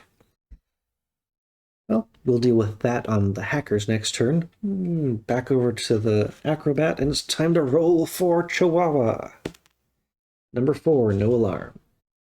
So we will make use of the acrobat's special ability to free action, move into a space with the guard, and then he will go 1, 2. That deadbolt is still open from before. And we will do his third action to get onto that space. We can't add any more dice, but he can certainly roll. So action number 4, we're gonna roll these 3 dice to try to start cracking the safe. So we got 2 6s and a 1. So I think we at least matched something. Yep, we matched a 1 there, 6 up there. Nope, so what we've got left is 2s, 3s, and 4s. Okay, but that was our acrobat's 4th action, so he is now done. Okay, and now it's time for this guard to move his 3, 4, and he needs a new destination.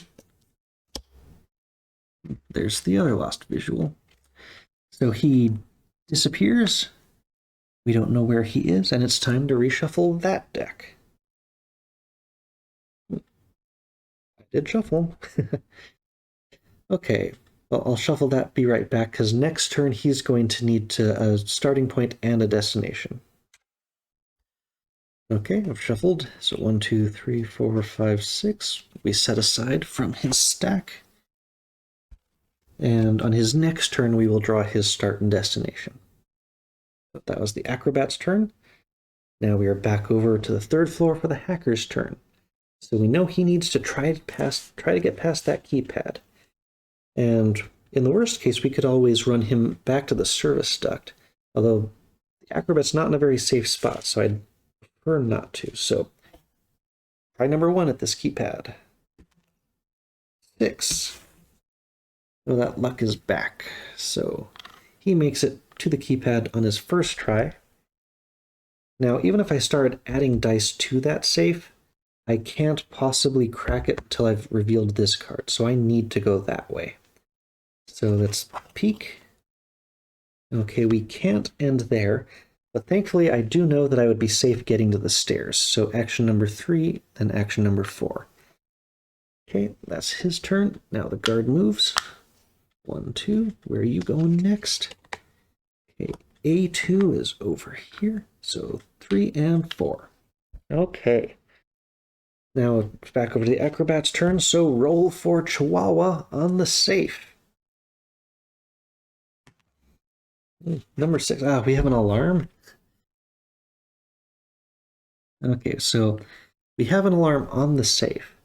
Now this plays a little bit weird with the lost visual, because we're going to draw his starting destination, his starting position, and his destination, but the destination is going to be completely overridden by the alarm, so there's no point in even actually drawing it. But based on the rules, we would do that, and he still just moves towards the next alarm. So it'll be weird, but I think we still have to draw both cards. So no matter what, that guard is going to be moving, and of course, because we just did the reshuffle, he's going to be moving 5 plus 1 to this space. No matter where he is on the board, he will be able to reach that safe. Oh, I forgot to put the dice back. There were a 3 there.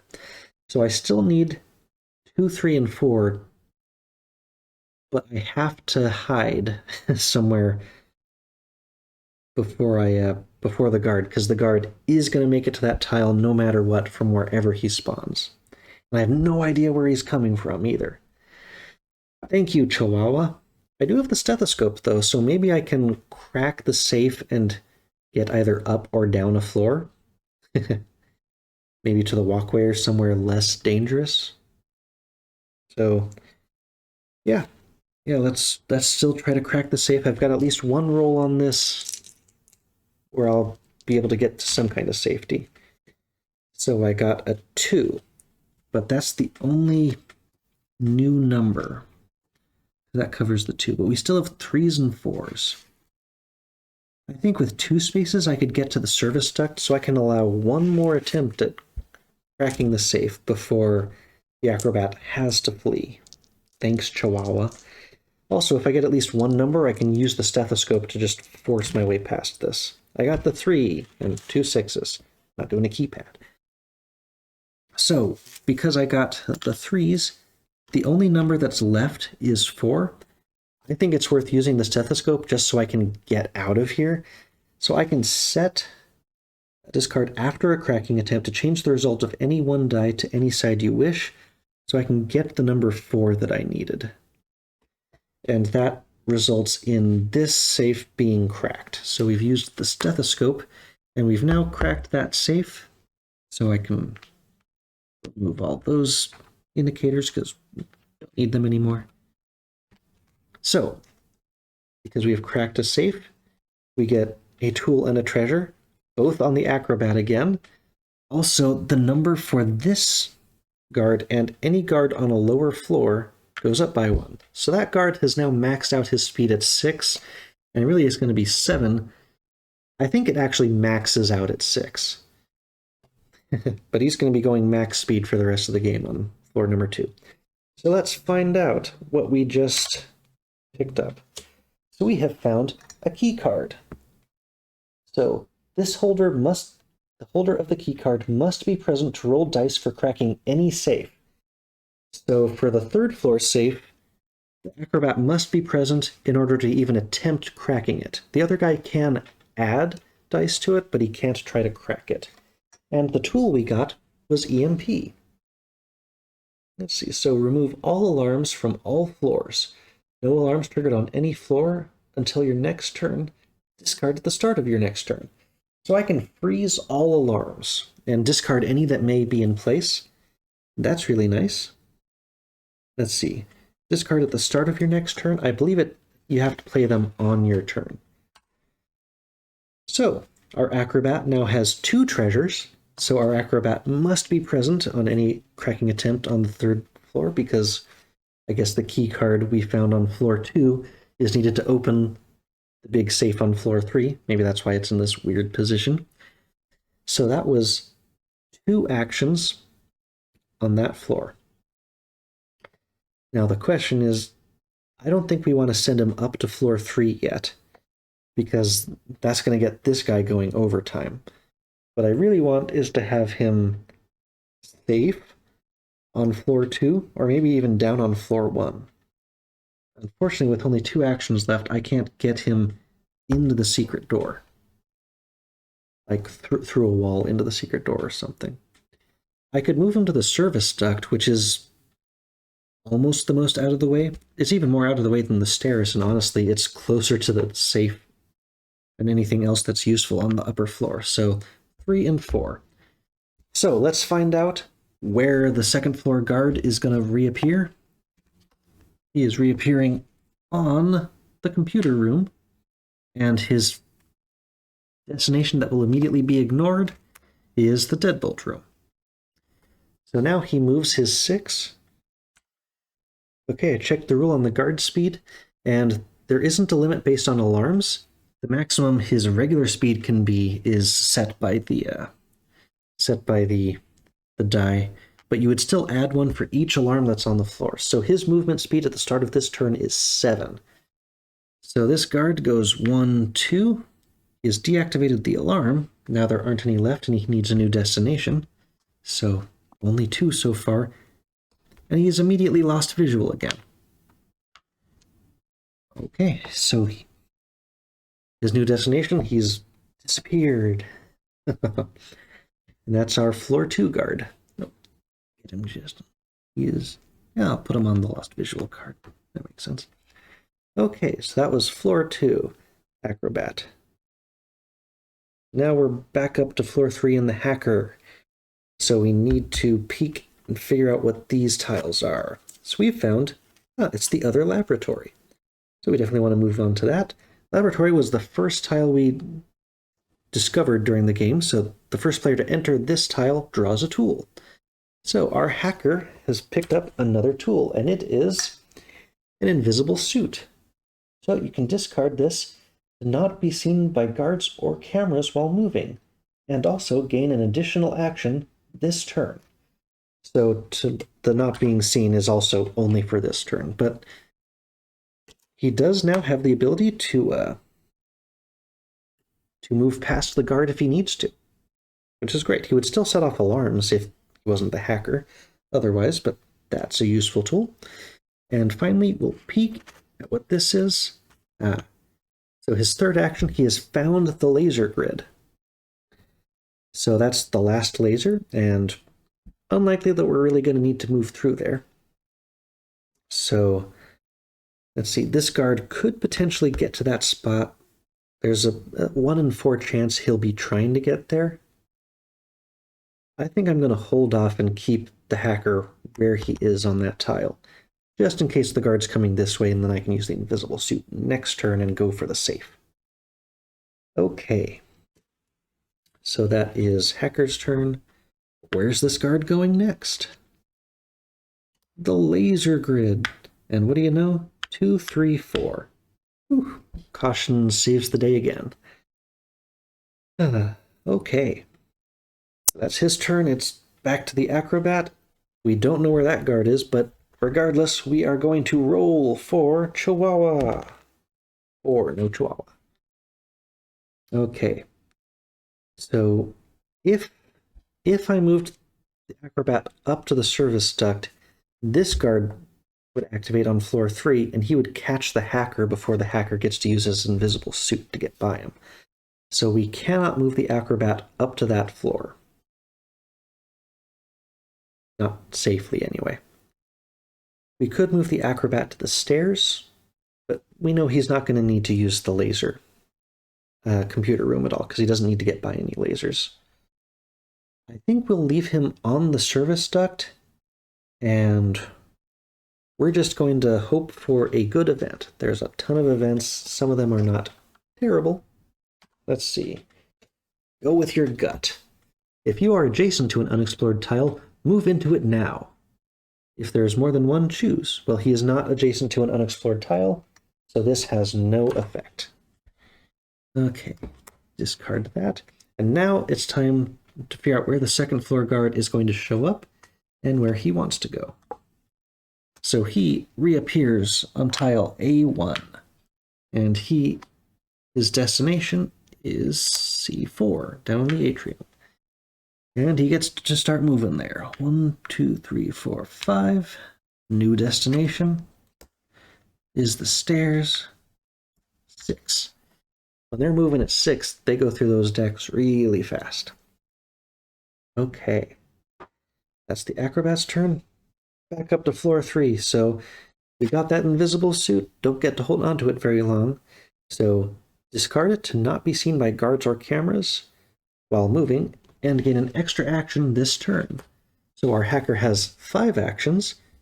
Basically gives him 1 turn of the acrobat's ability. So 1, 2, 3, 4. I still need to... Yeah, I've got 1 extra action, so I can't add dice to that floor. And we've already opened that keypad, so I need to peek and find out what the rest of the combo is. Okay, we found the last metal detector, because there's a total of 3 of those as well. So really, by process of elimination, we can figure out what those last 3 tiles are. Yeah. Looks like one of them is a deadbolt, because I only see 2 deadbolts on here, and there's a total of 3. Could be another thermo or something, but really, we don't have to care about those 2 tiles whatsoever. We just need to reveal this, add dice, crack the safe, and escape. We're doing well. We haven't lost any of our stealth shields yet. Knock on wood. Okay, So we got him to there, and we did peek, so he's done. Now it's time for the guard to go 1, 2. Where are you going next? Up into the camera. 3, 4. Okay. Back over to the acrobat, and it's time to roll for Chihuahua. Number 3, no Chihuahua alarm. Okay. This time it would be safe. The guard's clockwise path would go through there, so we've got 2 turns. So it would be 1, 2, 3, but the problem is we could have the Chihuahua at any time bring the guard straight to the safe and catch both of us. We do have some extra lives, but I don't want to put the acrobat there until it is time to crack the safe. We can have the other guy add dice from relative safety as much as we want. What's the best way to get to here? So the guard, 1, 2, 3, 4, he's going to get to there, and he'll probably end up in any of a number of places. Really, we're going to leave him sitting on the service duct again. It's dangerous, but we still have some lives, and there's a good chance just like last turn, nothing bad will happen. So we have found a dead drop. The current player passes all tools and loot to the player on their right, which means loot, that's the treasure. So the Chihuahua, keycard, and EMP have all gone over to the hacker on the 3rd floor. Somehow, through the service duct, all that stuff has reached our hacker, who is now in grave danger because of this dang Chihuahua. But at least the acrobat is now far, far safer than he used to be. Interesting. Oh, that was actually useful, because now our hacker could go straight for the safe as long as the Chihuahua doesn't hit. But now it's time for our 2nd floor guard. He moves 4 up to there. And he's going straight back down to the atrium. 5, 6. Okay. Now, it's the hacker's time to roll for Chihuahua. Only a 4, no Chihuahua. Let's just add dice as much as we possibly can. Granted, I still have to peek at that before I can crack the safe, but I'm not in a hurry at this moment, so let's go for it. So the guard moves 2, 3, 4, and now we're back down to floor number 2. And oddly, the acrobat, as long as he doesn't trigger an alarm on his tile, is safe. Something I forgot about the walkways is on the text. If revealed via move, fall, which puts you on the floor below you. But you can use it, may move downstairs. You can use the walkway as a one-way stairs down. So I could, because this guy's moving so dang fast and he's so dangerous, I could have the acrobat jump down here, and then as long as those keypads stay open, we don't get trapped again. 1, 2, 3. Might as well use that last hack. And 4 into the lavatory. So now we're playing with the floor 1 guard again, who is less dangerous than that ridiculous floor 2nd floor guard. Granted, we're going to have to get past this secret door again. But our guy can move. More importantly, I'm much less afraid of this guard than I am of that guard. Okay. So now the floor 1 guard is moving again. So 1, he needs a new destination, and his visual is lost. Well, I shuffled that one in a while back, so less safe again. We'll see. So that was the acrobat's turn. Back to the hacker, who needs to roll for Chihuahua. Number 3, safe from Chihuahua. So this camera, this guy's Yeah, he'll move onto the camera, but then move back off of it, because he can't reach the safe this turn. Let's just add more dice. 2 more dice. Because as soon as that hits, he'll start moving to 5. And I just want to get them out. So his full turn was just adding more dice. So this guard moves onto the camera, needs a new destination. He's going into that corner. So 2, 3, 4. Okay. Back down to the acrobat on the first floor. So we don't know where that guy is. Let's just stay safe in the lavatory. Draw another event. Okay, we are daydreaming. The guard on your floor has 1 less movement this turn. Okay, that's not a bad one. I think the events on the whole are neutral. Some of them are good, some of them are bad. It's really chaotic, but I fear specific cards like put an alarm on your tile. I'm sure it's in there.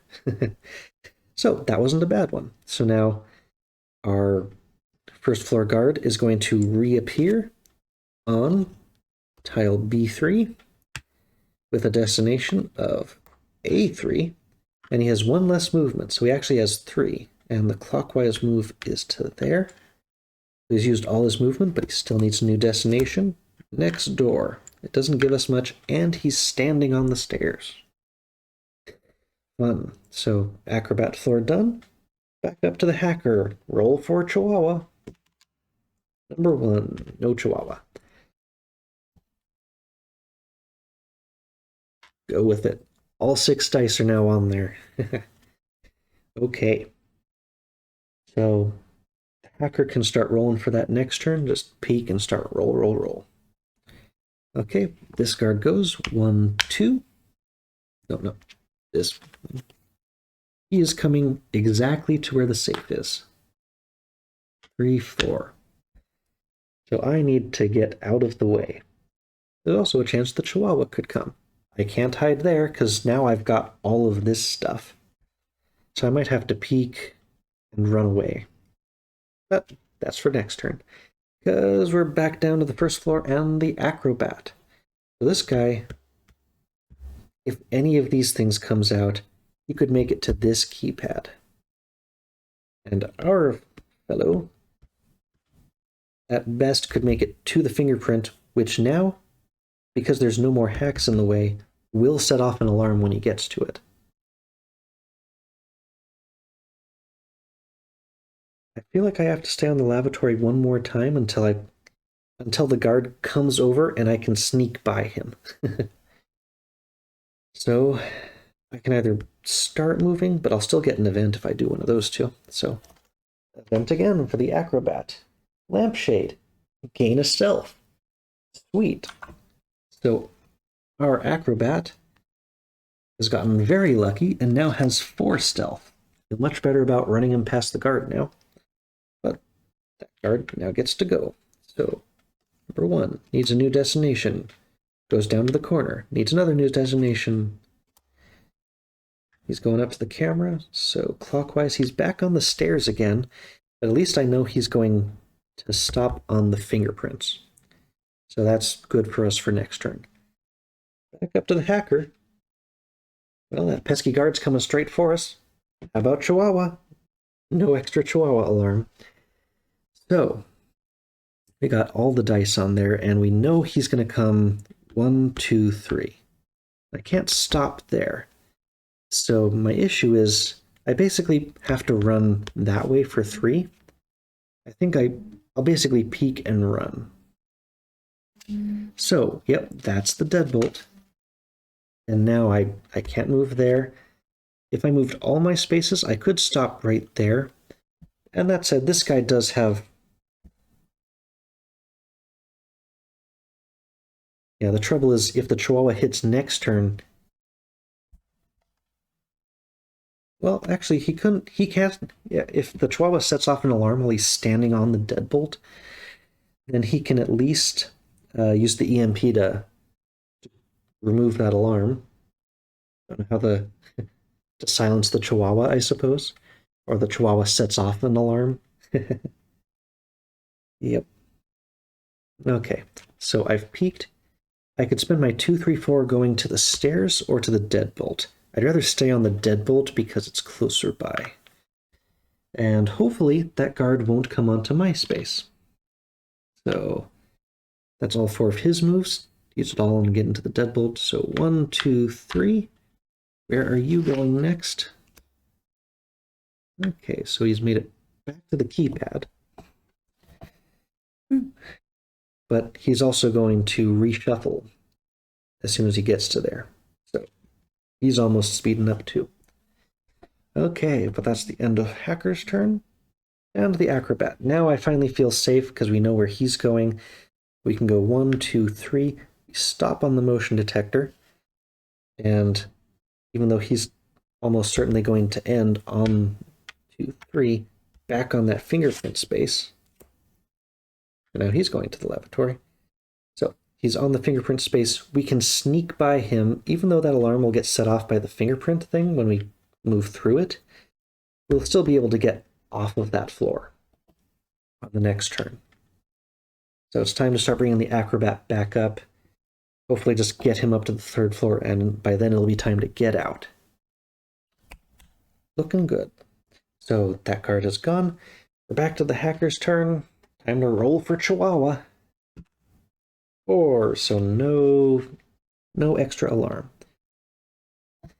So he's definitely moving to there, but with 4 spaces, he can get to almost any spot on the board from that opening. So really,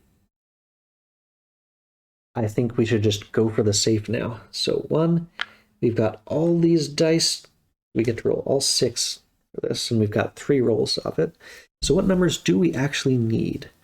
I see 1, 2, 3, 3, 6, 6. So 1, 2, 3, and 6. We only have to get 4 of the numbers on here.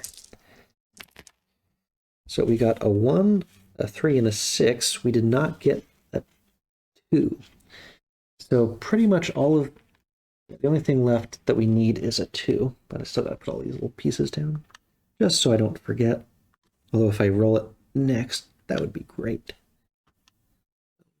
3. So the only one we've got left is a 2. And I've got 2 more rolls to get that number 2. I did not get it on that one. So my last roll. Yep, he has the key card, so he is present for cracking the safe. I did not get a 2 with all 6 dice 3 times. So his turn ends there. This card goes, and time to shuffle all of the cards, the 16 different positions, plus the 1 lost visual.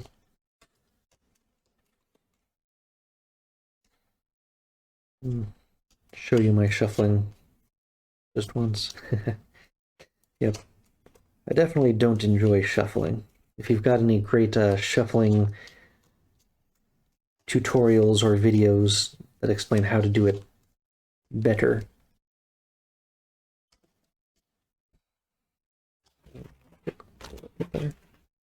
okay, and then we take 6 and discard them without looking at it. So those go off to the side. Here is our new deck. Because we have shuffled, he goes from 4 up to 5, so that takes effect on the next turn. So his next destination for the rest of his 4 movement is up there. So 2, 3, 4. Next destination. He's already missing in action. So he could show up anywhere except that corner. Great. Okay, so that was our Hacker's turn. Time for the Acrobat. So we're going to set off an alarm here, use his special free action to sneak behind the guard, but the fingerprint alarm still goes off. So 2, 3. Well, actually, the first one was free. It says free action to do that move into the space with the guard. So that's 1, 2, 3. And the laser would set off an alarm unless I do have one that I can disregard. So yeah, I will use my 1 hack token that I put on the laser eons ago to not set off an alarm and move straight to that space. So hopefully the second floor guard who now gets to move is not going to try to move into those two spaces. So 1, 2, new location, far corner, excellent. 3, 4, 5, 6. So we can get our acrobat. Now that our acrobat doesn't have any tools or loot, he could actually hide in the metal detector and not set it off. Getting closer to the finale. So that's the acrobat's floor. Back to the hacker, and it's time to roll for Chihuahua. And notably, this guy is going to be moving 5 + 1, so if he sets off the alarm, the safe will not be safe. That's close enough that it was clearly the 6. So we get the alarm. Yep, the alarm on our safe. So we know the guard's coming here regardless. Although he's not on the board, I could use the EMP if I'm still stuck on the safe just to disable that alarm and silence the Chihuahua. But I need to roll the 2 to get that last spot. Okay, I got plenty of 2s. So action number 1, we have cracked the 3rd safe.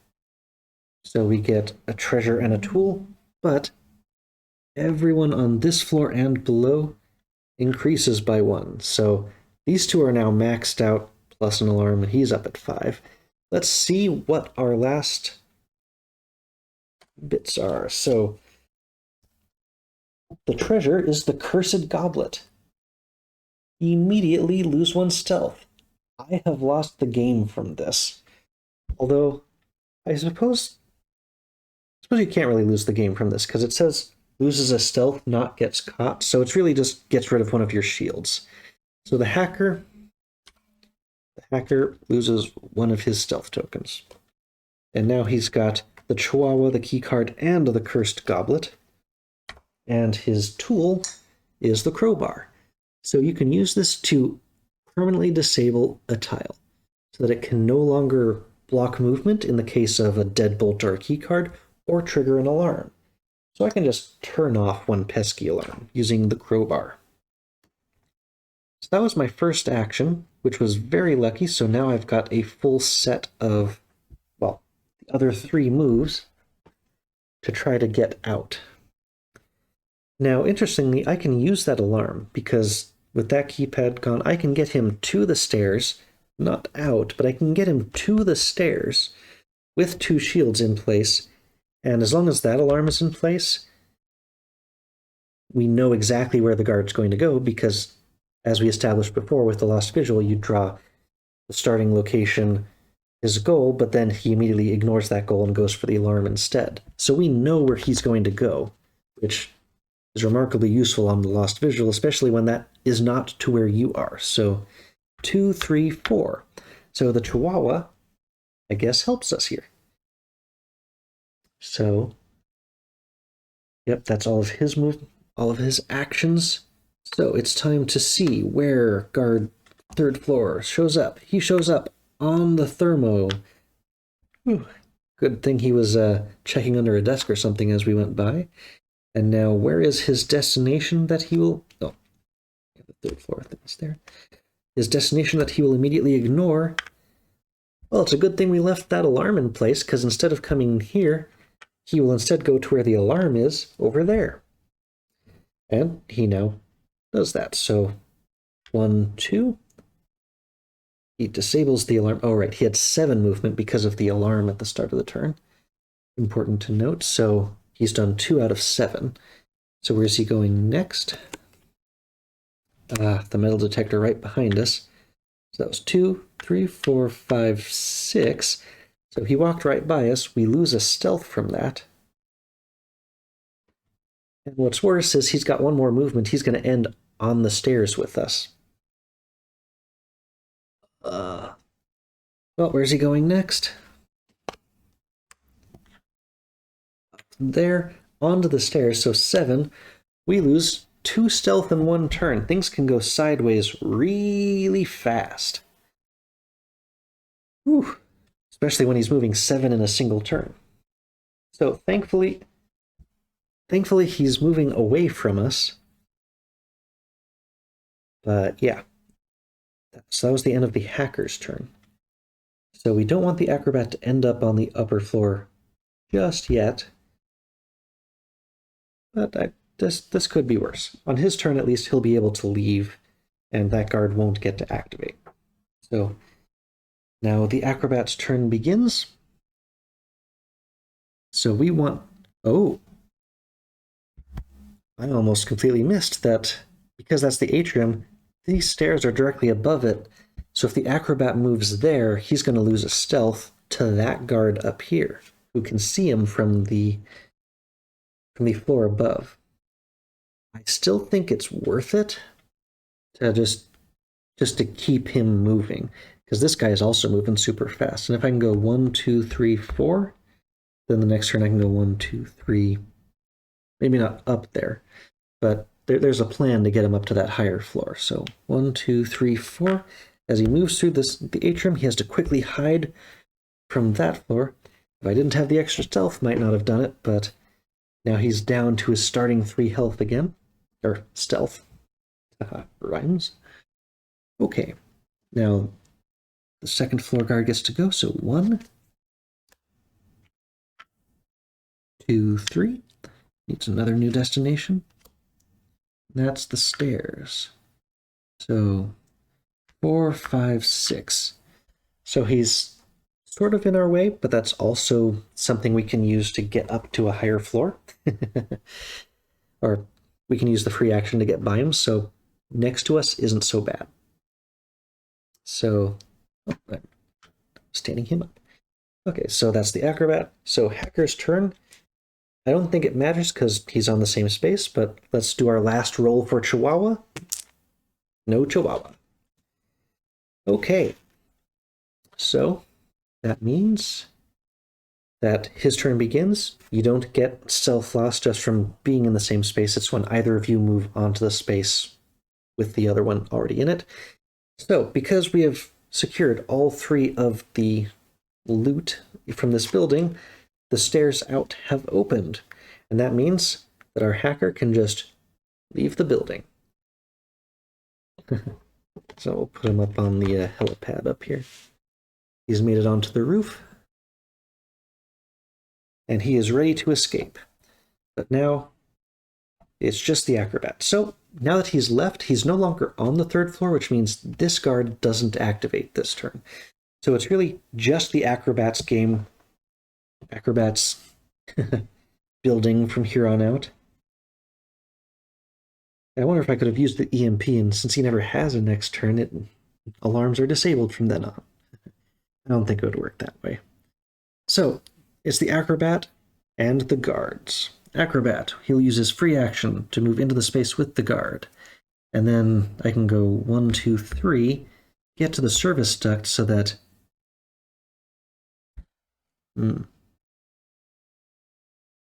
Well, still, the service duct is safer than the stairs, I think. So 1, 2, 3. And he'll stop on the service duct. He doesn't need to draw a event because he's done a full 3. So let's see what this guy is doing. 1, 2, 3, 4. Need a new destination. It is the safe. 5, 6. Okay. Acrobat now can go up a floor to the service duct. So that was his first action. Even if he went like, that was 1, 2, 3. Oh yeah, you know what? This all works. So first action, 2, 3. He can use his free move to get onto the space with the guard, and his 4th action leaves the building. And we have escaped.